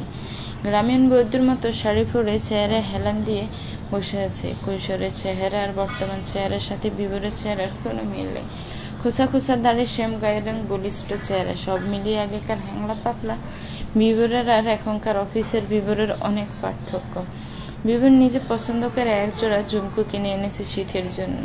জুমকু সিথির খুব পছন্দ ছিল স্কুল জীবনে। এখন হয়তো তার পছন্দেরও পরিবর্তন হতে পারে, যেহেতু মানুষ পরিবর্তনশীল। শুভকামনা এবং দোয়া রইল আপনার নতুন জীবনের জন্য, আর ভালোবাসা ও দোয়া রইল নতুন সদস্যের জন্য। কথাটা বলে বিবর স্মৃতির হাতে বক্সটা দেয়। স্মৃতি বক্সটা ওর মায়ের হাতে দিয়ে বিবরকে ধন্যবাদ জানান। সালাম সাহেব হৃদিকে জোর করেই বিবর আর মিসেস সায়ার সাথে খেতে বসিয়ে দেন। তাদের সাথেই হৃদি বেরিয়ে যাবেনি। যত তাড়াতাড়ি সম্ভব হৃদিকে তিনি বিদায় করবেন। এমনিতে মেয়েটা বেশ কয়েকবার সামনের মুখোমুখি হয়েছে। সালাম সাহেব চান না হৃদির কষ্ট আরো বাড়ুক। তিনি কখনোই হৃদিকে অনুষ্ঠান সম্পর্কে জানাতেন না, কিন্তু তার স্ত্রী যাকে ওসব কথা বাদ দেওয়া যাক। সালাম সাহেব হৃদিকে ডাক দিয়ে খেতে বললে হৃদি বলে, মামা সবাই খেয়ে নিক, তারপর না হয় আমি। এখনই যাবে তুই? বিবর তুমি ওকে নিয়ে যাও তো, এমনিতে যাবে না। মেয়েটা বড্ড জেদি। বিবর বিনয়ের সাথে হৃদিকে খেতে যাওয়ার জন্য আমন্ত্রণ জানায়, কিন্তু হৃদি সেই এক কথা, খাবার খাওয়া হলে সে খাবে। হেঁচকা টান দিয়ে মেয়েটাকে নিয়ে যাও তো বিবর, আমি অসুস্থ, তা না হলে আমিই করতাম। বিবর কি করবে বুঝতে পারছে না, হাত বাড়িয়ে আবার ফিরিয়ে নেয়। হঠাৎ করে বিবরের কি হলো সে নিজেও বুঝতে পারল না। হেঁচকা টানে দিদিকে খাবারের জায়গায় নিয়ে যায়। বিশাল আয়োজন করেছে বিলকিস বেগম শীতের স্বাদ উপলক্ষে। সাম্যের কাজিনার সাম্য খাবার পরিবেশনের দায়িত্বে আছে। খেতে খেতে এক সময় হৃদির গলায় খাবার আটকে যায়। সে কাশতে লাগে। সাম্য দৌড়ে পানি নিয়ে আসে, কিন্তু তার আগেই দেখি বিবর হৃদিকে পানি এগিয়ে দিয়েছে। সাম্যের পানি আনা আবার হৃদির চোখ এড়ায়নি। সাম্যের হয়তো ধারণা হৃদি কিছুই জানে না, তাই হয়তো আলগা ধরন দেখাতে এসেছিল। রাত তখন একটা। হৃদি ঘুম আসছে না, কি জন্য হৃদিও জানে না। ব্যালকনিতে দেয়ালের সাথে হেলান দিয়ে কানে ইয়ারফোন গুঁজে আনমনে চেয়ে আছে আকাশের পানে। মাঝে মাঝে চোখ বুঝে তখন কার্নিশ থেকে 2 ফোঁটা জল বেয়ে মেঝেতে পড়ছে। এমনিতে হৃদির ইমোশনাল গান ভাল লাগে না, তবে ইদানিং তানভীর ইবানের অভিমান গানটা খুব শুনছে। সোশ্যাল মিডিয়াতে বেশ জোর তুলেছে গানটা। অজান্তে হৃদি গানের সাথে গলা মিলিয়ে বসে। কখনো যদি আনমনে চেয়ে আকাশের পানে আমাকে খুঁজো, কখনো যদি হঠাৎ এসে জড়িয়ে ধরে বলো ভালোবাসা, আমি প্রতি রাত প্রতিক্ষণ খুব অজানায় খুব অভিনয় করে বসিত তোমায় ভেবে।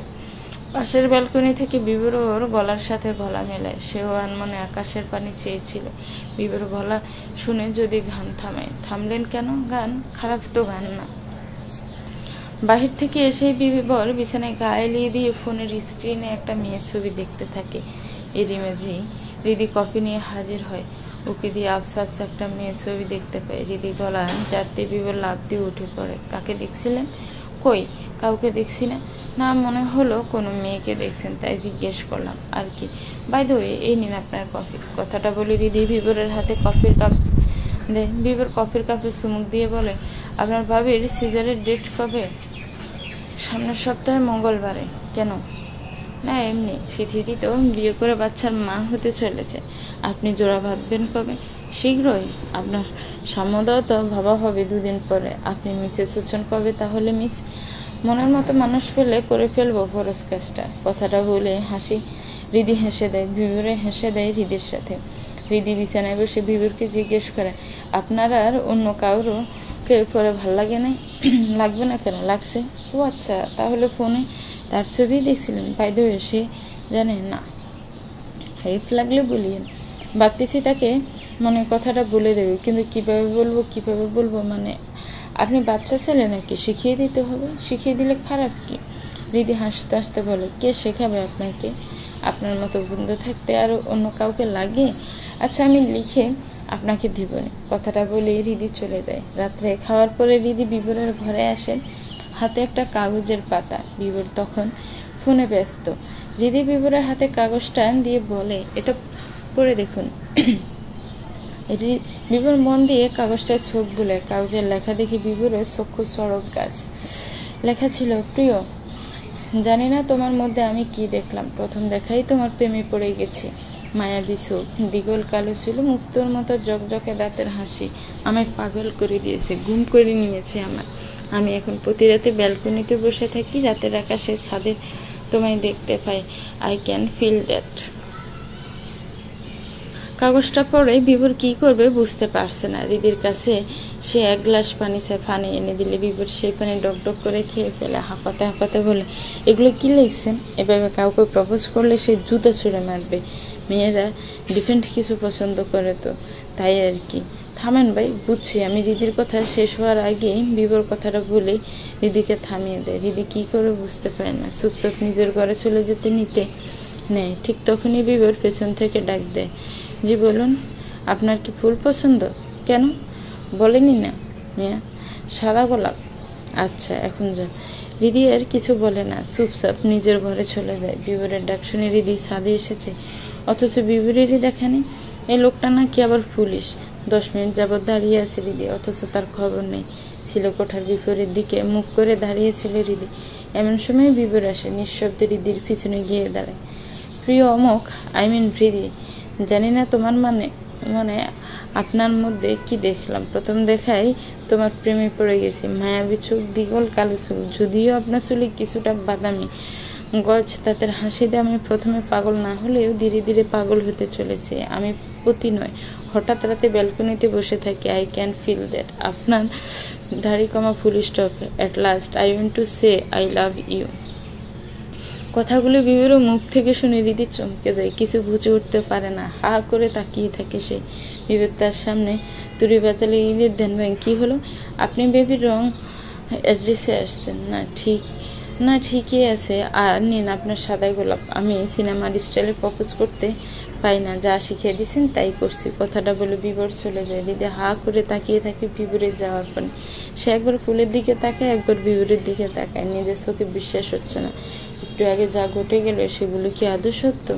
উনি সিগারেট খায় জানতাম, কিন্তু ভাজা খান জানতাম না। দেখলো একজনকে প্রপোজ করলো। আমি হয়তো রিহার্সাল ছিল না। রিহার্সাল থাকলে তো পরে জিজ্ঞেস করতেন কেমন হয়েছে, আর ফুলই বা দিতেন না। রাত 3টা, অথচ হৃদির চোখে ঘুম নেই। বিছানায় এপাশ ওপাশ করছে আর নিজে নিজে কথাগুলো বিড়বিড় করছে। সে খাটের পাশে জানালাটা খুলে দেয় দিলে। শীতল হাওয়ায় ঘর ঠান্ডা হয়ে যায়। কেন জানি আজ খুব হাওয়া বইছে। কিন্তু চোখ বন্ধ করলে সন্ধ্যায় ঘটে যাওয়া ঘটনার দৃশ্যটা হৃদির চোখের সামনে ভেসে ওঠে। খাটের এক কর্নারে বিভোরের দেওয়া ফুলগুলো অনাদরেই পড়েছিল। হৃদি সেগুলো তুলে নেয়, আলতো করে ফুলগুলোকে গালে ছোঁয়ায়। এক অদ্ভুত অজানা অনুভূতি ঘিরে ধরেছে হৃদিকে। ক্যাম্পাসে এখন বিভোরই আনা নেওয়া করে। সকালে ক্যাম্পাসে যাওয়ার পথে হৃদি বিভোরকে বলে, কালকে কি আপনার মাথা ঠিক ছিল? কেন? সন্ধ্যায় কি করছিলেন ওইগুলা? মন বলল করছি। সিরিয়াসলি? তো উত্তরের অপেক্ষা না করেই চলে এলেন? লজ্জা লাগলো তখন। আর আমি জানি আপনি সরাসরি উত্তর দিতেন না। এই লোকটা হৃদির ভেতরের খবর জানলো কিভাবে? দিদি গলা জেরে কাশে আর বলে, কিভাবে দিতাম তাহলে? রিটার্ন গিফট বা অন্যভাবে হয়তো। হৃদি আর কিছু বলে না। হৃদিকে নামিয়ে দিয়ে থানায় যায় বিভোর। ক্লাস শেষে আনমনে বসে আছে হৃদি। দেখে মনে হচ্ছে গভীর চিন্তায় ডুবে আছে। দিয়ে এসে হৃদির কাঁধে হাত রাখতে সে চমকে ওঠে। তা দেখে দিয়ে, কি হলো? এভাবে লাফিয়ে উঠলে কেন? আর কি ভাবছিলি? কিছু না। আরে বল না কি হয়েছে? হৃদি A to Z সব খুলে বলে রিয়াকে। সব শুনে দিয়া বলে, যেহেতু তুইও ওনাকে পছন্দ করিস কিন্তু লজ্জায় বলতে পারছি না, তো আমি মনে করি ওনাকে রিটার্ন গিফট দেওয়াই বেটার। কি দিতাম? উনি সিগারেট খান না? তুই সিগারেট গিফট কর। সিগারেট? Like seriously? দুনিয়া এত জিনিস থাকতে শেষে সিগারেট? কেউ এমন উদ্ভট গিফট দেয় না। শেষে মান সম্মান নিয়ে টানাটানি করতে হবে। তুই পাগল হয়েছিস?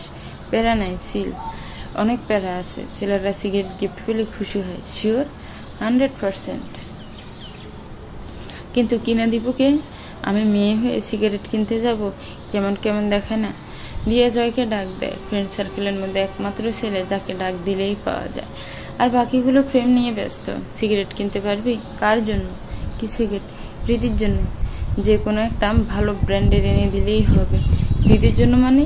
ওই মেয়েকে না জয় ভালো ভেবেছিল, কিন্তু এই মেয়ে সিগারেট খোর কে জানতো? হৃদি তুই সিগারেট খাস? আস্তাগফিরুল্লাহ। কথাটা বলে কপালে থাপ্পড় দেয় হৃদি। দিয়ে জয়ের মাথায় গাট্টা মেরে বলে, ছাগল। দুলাভাই সিগারেট গিফট করব। হৃদি তুই মিঙ্গেল? ইনশাল্লাহ হবে। এখন তুই ভাগ। দিয়া কথাটা শুনে জয় দৌড় দেয় সিগারেট আনার জন্য। এদিকে দিয়ার কথা শুনে হৃদি চোখ অক্ষিকোটর থেকে বেরিয়ে আসার মতো অবস্থা। কেমনি কি? দুলাভাই? কে দুলাভাই? ওই হারামি। দুলাভাইকে কেন? অফিসার ভিবর দিয়ার কথার জবাবে রিদি কি বলবে ভেবে পায় না। এর মধ্যে জয় সিগারেট নিয়ে হাজির। কত? 280। রিদি জয়ের হাতে 300 টাকা দিয়ে বলে, রাখ, আমায় ফকির বানাইলি, বাকি টাকা পারিশ্রমিক। তাই বলে 20 টাকা? রাখ ছাগল। আর ভাগ সিগারেটের দাম সহ বাড়তি কিছু টাকা দিয়ে জয়কে বিদায় করে রিদি।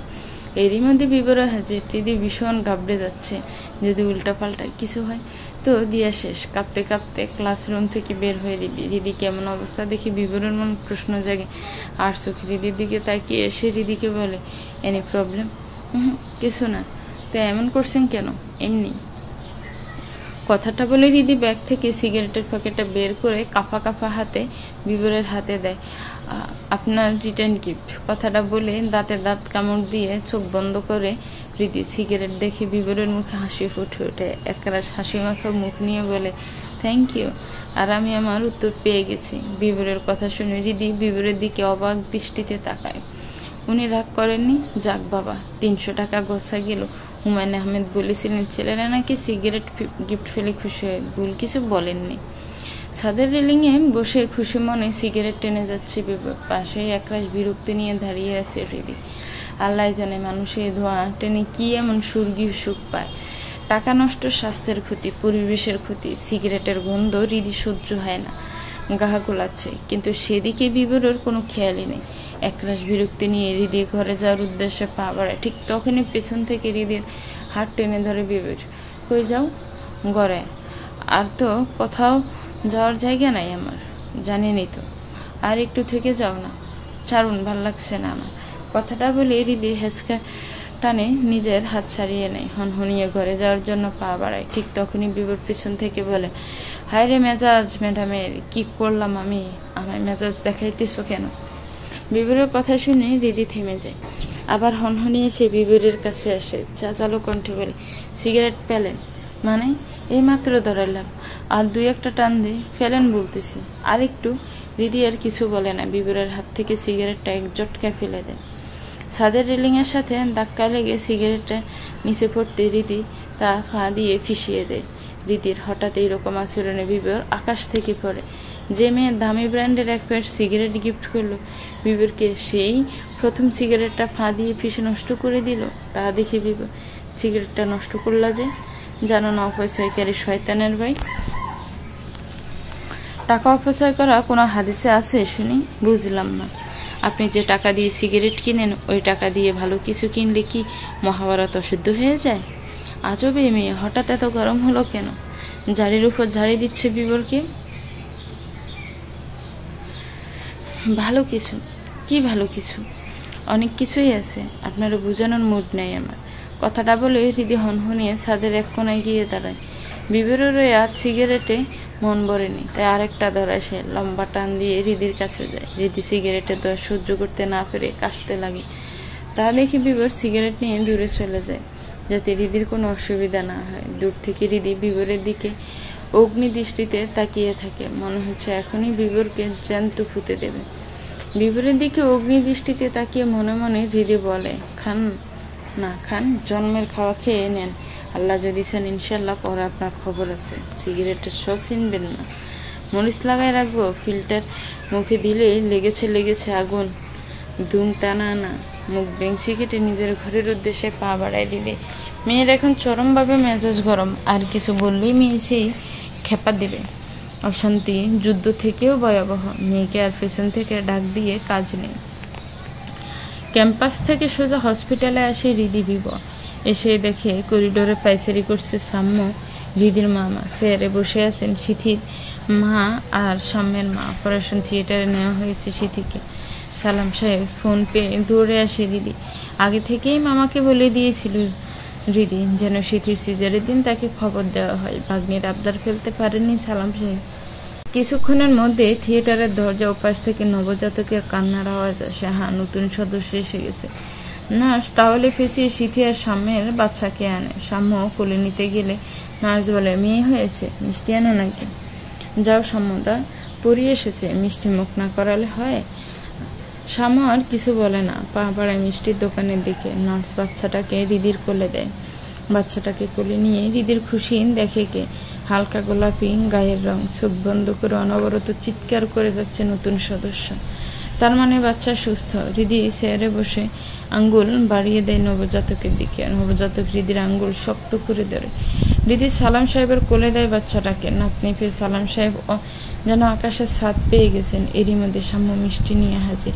হসপিটালের সবাইকে দেওয়ার পর শাম্মু মিষ্টির প্যাকেটটা চেয়ারে রাখে। মিষ্টি দেখলে আবার সালাম সাহেব নিজেকে সামলাতে পারেন না, কোনো রকমের সবার পক্ষে দিয়ে মিষ্টি হাতে নেন। মুখে দেওয়ার আগে রিদি তা দেখে ফেলে। মামু একটু নো, ডায়াবেটিস আছে তোমার, মুখে না রক্তে বেশি মিষ্টি, তাই ছাড় দেওয়া গেল না। পরিবারের এই আনন্দের মধ্যে বিবর যেন সম্পূর্ণ একা হয়ে গিয়েছে। এক কথায় যাকে বলে কাবাব মেহাড্ডি। করিডোরে এক কোণে সে ফোন নিয়ে ব্যস্ত। রিদি মিষ্টি নিয়ে গিয়ে বিবরকে খাইয়ে দেয় আর বলে, ভালো কিছু তো গলা দিয়ে নামবে না, তাই জোর করে খাইয়ে দিলাম। কথাটা বলেই রিদি হেসে দেয়, সাথে বিবরও। দূর থেকে দুজনের হাসি দেখে শাম্মু। কেমন যেন অন্যরকম একটা ফিলিংস হচ্ছে সামনে। নার্সের ডাকে ধ্যান ভাঙ্গে সাম্যের। সিথি ডাকছে। কেবিনে সিথির কাছে যায় শাম্মু। এরই মধ্যে সাম্যের মেয়ের নামও ঠিক করে ফেলেছে রিদি, সাবা। ভালো নাম, যাই হোক, ডাকনাম যেন সাবা হয়। বাড়ি ফেরার পূর্বে সিথির সাথে দেখা করে যায় রিদি বিবর। একজোড়া কানের দুল শীতের হাতে দিয়ে বলে, এটা আপনার মেয়ের জন্য। তোর সাম্যদার সিথিদিন বাচ্চা দেখে কষ্ট লাগলো না? রিদি আবার দিয়ার সাথে সব শেয়ার করে। এবারও তার ব্যতিক্রম হয় না। সবটা শুনে দিয়া কথাটা বলে। তার জবাবে রিদি বলে, কি লাভ, কষ্ট করে যা হয়েছে সব মেনে নিয়েছে। নিয়তিতে হয়তো উপরওয়ালা আমার জন্য আরো ভালো কিছু রেখেছে, যা আমি ভেবে রেখেছি। আর জ্বলে পুড়ে মরার সে সব কিছুকে ভাগ্যের লেখিন হিসেবে মেনে নেওয়াই ভালো। শুনলাম সিথিও নাকি বিবর ভাইয়ার এক্স। তো বিবর ভাইয়া, উনিও মেনে নিয়েছেন। তুই এখনো ওনারে আপনি বলিস? তুমি থেকে আপনি ডাক্তার সুন্দর। কেমন যেন একটা রাজকীয় ভাব থাকে। দিয়ে আর কিছু বলে না। রিদি মন্দ বলিনি।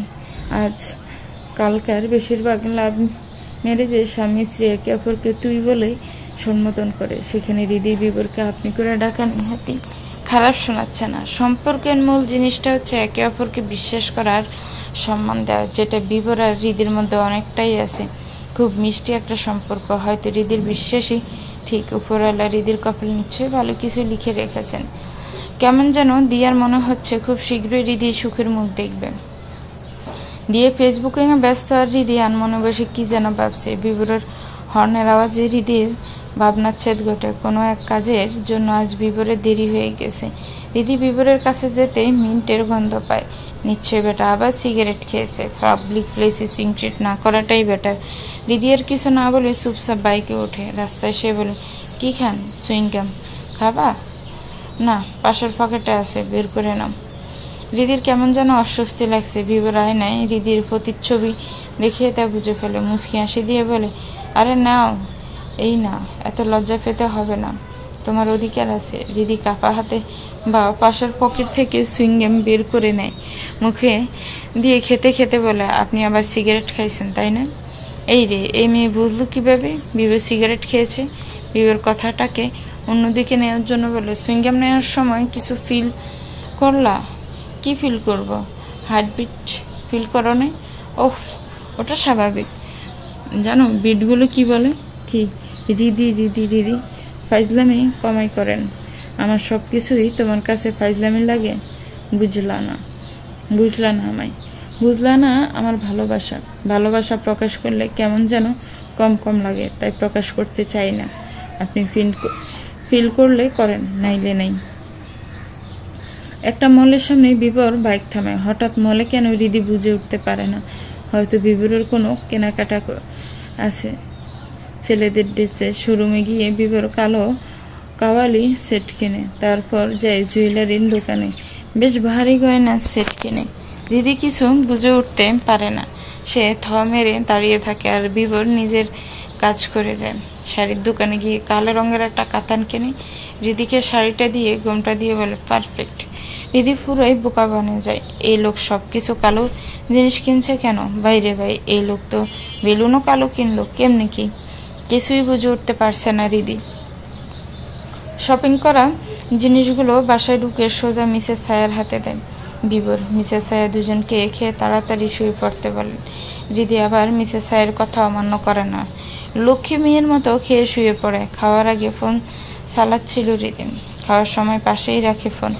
শুতে যাওয়ার সময় আর ফোন নিতে মনে থাকেনি রিদির, টেবিলেই রেখে যায়। বিবর সেখান থেকে দিয়ে নাম্বার নেয়, দুষ্টুমির চলে মাঝরাতে ফোন দেয়।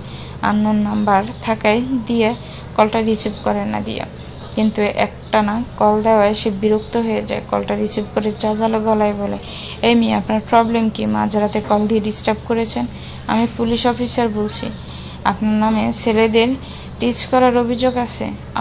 ছেলেদের টিচ করতেই পারে, ছেলেরা মেয়েদের টিচ করবে আর মেয়েরা ছেলেদের টিচ করলেই দোষ? কে জানতো ছোটোখাটো ব্যাপারটা এত বড় হবে? দিয়ে নিজেকে সামলে বলে, তো দিনে ফোন করতেন, রাত্রে একটা মেয়েকে ফোন দিয়ে এমন কথাবার্তা বলা কোন আইনে আছে? কালকে সকাল অফিসার বিবরের বাসায় যাবেন। কেন? আপনাকে দিয়ে কাজ করানো হবে। কতদিন শুধু ছেলেদের টিচ করলে হবে না, একটু কাজ করেন। আপনি বিবর ভাইয়া, তাই না? এই যা ধরে ফেলছ। কালকে আপনার বাসায় কেন? সারপ্রাইজ আছে, আর অনেক দায়িত্ব পালন করতে হবে কালকে। বাই দ্য ওয়ে, বউ সাজাতে পারো? ও বুঝছি, হ্যাঁ টুকটাক সাজাতে পারি। চুপ, রিদি যেন জানে না। আপনি আমার নাম্বার পেলেন কোথায়? রিদির ফোন থেকে নিছি। ভয় পাওয়াই দিছেন মাঝরাতে এমন করে কেউ? একটু দুষ্টুমি করলাম। এই রিদি ওঠ। দিয়ার ডাকে ঘুম ভাঙি রিদির। চোখ কসলাতে দিয়ার দিকে তাকায়। মনে হয়েছিল মনের ভুল, কিন্তু না, এ যে সত্যি দিয়া। তুই? চলে আসলাম। কেন? আজ তো ক্লাস নেই, তাই তো আসলাম। এখন আর কথা বলে সময় নষ্ট করিস না, যা তাড়াতাড়ি ফ্রেশ হ। রিদি ফ্রেশ হতে ওয়াশরুমে যায়। বের হয়ে দেখে সালাম সাহেব, বিলকিস বেগম, সাম্য, সিথি আর কোলে সাবা ড্রয়িং রুমে বসে আছে। পুরো বাড়িটায় কেমন যেন সাজ রব। মিসেস ছায়া রিদির হাতে হলুদ রঙের একটা শাড়ি দিয়ে বলেন, যাও শাড়িটা পরে এসো। কিন্তু কেন? যা বলছি তাই করো। দিয়ে রিদির ঘরের দরজার ফাঁসে হেলান দিয়ে ইউটিউবে মেকআপের টিউটোরিয়াল দেখছিল। রিদিকে হ্যাঁচকা টানে ওকে ঘরের ভেতর নেয়। এমনি টান দেয় কেউ? আর একটু হলেই আত্মা খাঁচা ছাড়া হতো। শাড়ি পরাই দে, ছায়া আন্টি হাতে দিয়ে বলে, পরে এসো। কিন্তু আমি তো শাড়ি পরতে পারি না। এই জন্যই মহারানী ক্যাম্পাসের ফাংশনে সালোয়ার কামিজ পরে আসতো। জি, এখন পরাই দেন ম্যাডাম। দিয়ার আবার একটা গুণ আছে, সে খুব সুন্দর করে গুছিয়ে শাড়ি পরাতে পারে। রিদিকে শাড়ি পরানো হলে দিয়ে রিদিকে হালকা সাজিয়ে দেয়, গাঢ় লিপস্টিক আর মোটা করে কাজল পরিয়ে দেয়। সব মিলে রিদিকে পুরো বাঙালি বধূর মতো লাগছে। ড্রয়িং রুমে গিয়ে রিদি কোনায় চুপটি করে দাঁড়িয়ে থাকে। মিসেস বিলকিস আর ছায়া ফ্লোরে পাটি বিছিয়ে বিভিন্ন ধরনের খাবার সাজান। কোনো অনুষ্ঠান আছে হয়তো। এরই মধ্যে বিবর হলুদ পাঞ্জাবি পরে হাতা ফোল্ডার করতে করতে বের হয়। রিদি তো দেখে পুরোই অবাক।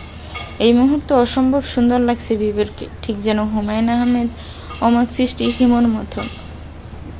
আসলে হলুদ পাঞ্জাবিতে সব ছেলেকেই হিমুর মতো লাগে, এটা নতুন কিছু নেই। কি রিদি, দাঁড়ায় আছো কেন? বসো। মিসেস ছায়ার ডাকে রিদির ধ্যান ভাঙ্গে। সে ডাইনিং টেবিলে চেয়ার টান দিয়ে বসতে নিলে মিসেস ছায়া বলেন, আরে পাগলি, পার্টিতে বসতে বলছি। রিদি গিয়ে পার্টিতে বসে। কিছুক্ষণ বিবরে এসে পার্টিতে বসেন। সালাম সাহেবকে দিয়ে শুরু করা হয় হলুদের পর্ব। যেহেতু তিনি উপস্থিতিদের মধ্যে বয়সে বড়, মিষ্টি মুখ করানোর পর রিদি মামাকে জিজ্ঞেস করে, মামা, হলুদ বুঝলাম না। ঘটনা হইতেছে, আমি আর মিসেস ছায়া তোর সাথে বিবরের বিয়ে ঠিক করি, কিন্তু পরে জানতে পারি তোরাও একে অপরকে পছন্দ করিস। তাই আর কি হুট করে ছোটখাটো ভাবে ফরজ কাজটা সেরে ফেলবো। রিদি কি বলবে ভেবে পায় না, লজ্জায় মাথা নিচু করে। মামাকে সালাম করে আশীর্বাদ নেয় রিদি। বিবর একে একে সবাই হলুদ ছোঁয় রিদি বিবরকে। তবে সাম্য যখন রিদিকে হলুদ ছোঁয় তখন সাম্য যেন কেমন করে রিদির দিকে তাকিয়ে থাকে। চোখে মুখে কেমন যেন অপরাধীর ছাপ দেখা যাচ্ছে। কোনো রকমে হলুদ চেয়ে সাম্য চলে যায়। গোসল করে রিদি যখন ছাদে যায় রোদে কাপড় দিতে, তখন সাম্য রিদির পেছন পেছন আসে। সাম্যের মনে হচ্ছে রিদিকে সবটা বলে দেওয়া উচিত। রিদি, বলো সাম্যদা, তোকে একটা কথা বলতাম। বলো। আসলে আমি তোকে ঠকাইছি। তুই ছাড়াও আমার শীতের সাথে জানি তাও ভালো দুজনের কাছে তুমি কাপুরুষ হও নাই। কাপুরুষ একটা মেয়ের বিশ্বাসের সবটুকু অর্জন করে যখন কোনো ছেলে সেই বিশ্বাসের ভার গ্রহণ করতে না পেরে তা হারিয়ে ফেলে, তখন সেই ছেলেটি মেয়েটির কাছে কাপুরুষ হয়ে যায়। কথাটা বলেই হৃদি চলে আসে। সাম্য স্তব্ধ হয়ে দাঁড়িয়ে হৃদির যাওয়ার পানে দেখে তাকিয়ে চেয়ে থাকে। আলহামদুলিল্লাহ, কবুল কবুল বলে একে অপরের হাতে নিজেকে তুলে দেয় বিভোর হৃদি। কথা ছিল লাভ ম্যারেজের, কিন্তু হয়ে গেল অ্যারেঞ্জ।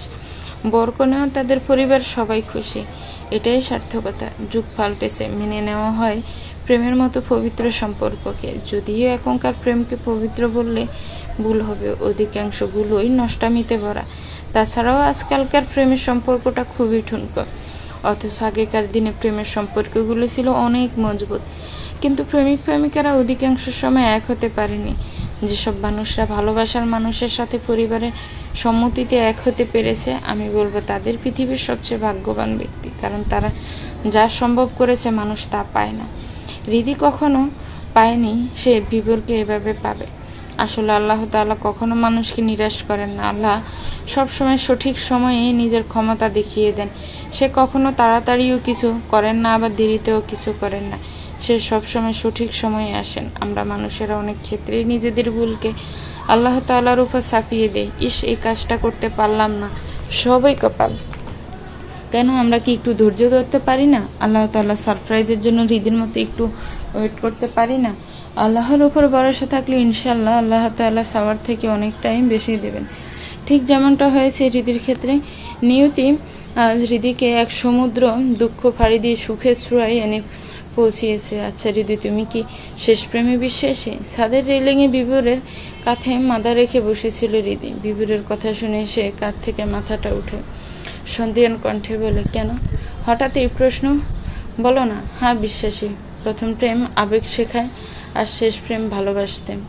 একটা পুরুষের প্রথম প্রেম হওয়া ভাগ্যের ব্যাপার হলে শেষ প্রেম হওয়া সৌভাগ্যের ব্যাপার। জানো, তুমি না আমার শেষ প্রেম, যা আমার ভালোবাসতে শিখিয়েছে। তুমিও আমায় বেঁধে ফেলেছ। তুমি কি ভেবে? সহজ তো, অনেকটাই টের পাওনি? আমায় বেঁধে রাখা সহজ। সামান্য কেয়ারিং আর কিঞ্চিত পরিমাণ ভালোবাসলে আঙ্গুলে আঙ্গুল রেখে তার সাথে ফাড়ি দিব আমি বহুদূর। কথাটা বলে হৃদি পরমায় সে বিভোরের কাঁধে মাথা রাখে। বিয়ের 1 মাস পূর্ণ হলো, কিন্তু হৃদি বিভোরের প্রেম সে আগের মতোই আছে। দুজনে 16 বছর বয়সী প্রেমিক প্রেমিকা। ঘরোয়াভাবেই বিয়েটা হয়েছে। মিসেস সায়ের ইচ্ছে ছিল বেশ ধুমধাম করে ছেলের বিয়ের অনুষ্ঠান করবে, কিন্তু বিভোর সায় দেয়নি। ছেলের বিয়ের জন্য মিসেস সায়া যে সব টাকা রেখেছিলেন, সেই সব টাকা দিয়ে হৃদি বিভোর শহরের ছিন্নমূল মানুষদের সাহায্য করে। প্রিয়জনের কাঁধে মাথা রেখে যে একটা আলাদা স্বর্গীয় সুখ পাওয়া যায়, যা আজকাল ছেলে মেয়ে জানে না। এখনকার বেশিরভাগ প্রেমই মিশে আছে অশ্লীলতা, নষ্টামি। 90 দশকের প্রেম ছিল হৃদয় ছোঁয়া। শুধু 90 দশক কেন, প্রাচীন যুগের সব প্রেমই ছিল হৃদয় ছোঁয়া। ইতিহাসের শাহজাহান মমতাজের প্রেমের কথা বারবার উল্লেখ করা হলেও আমি কখনোই বলবো না যে শাহজাহান মমতাজকে মন থেকে ভালোবেসেছেন। যদি ভালোবাসতে হইতো তো মমতাজ বেঁচে থাকতেই ভালোবাসা দিতেন। যাকে ভালোবাসবে সে বেঁচে থাকতেই ভালোবাসা দিও। তাজমহল পুরো পৃথিবী দেখলেও মমতাজ দেখেননি। সে জানেন না শাহজাহান ভালোবাসার সম্পর্কে। কখনো কারো জন্য কেঁদে বালিশ বেজানোর দরকার নেই।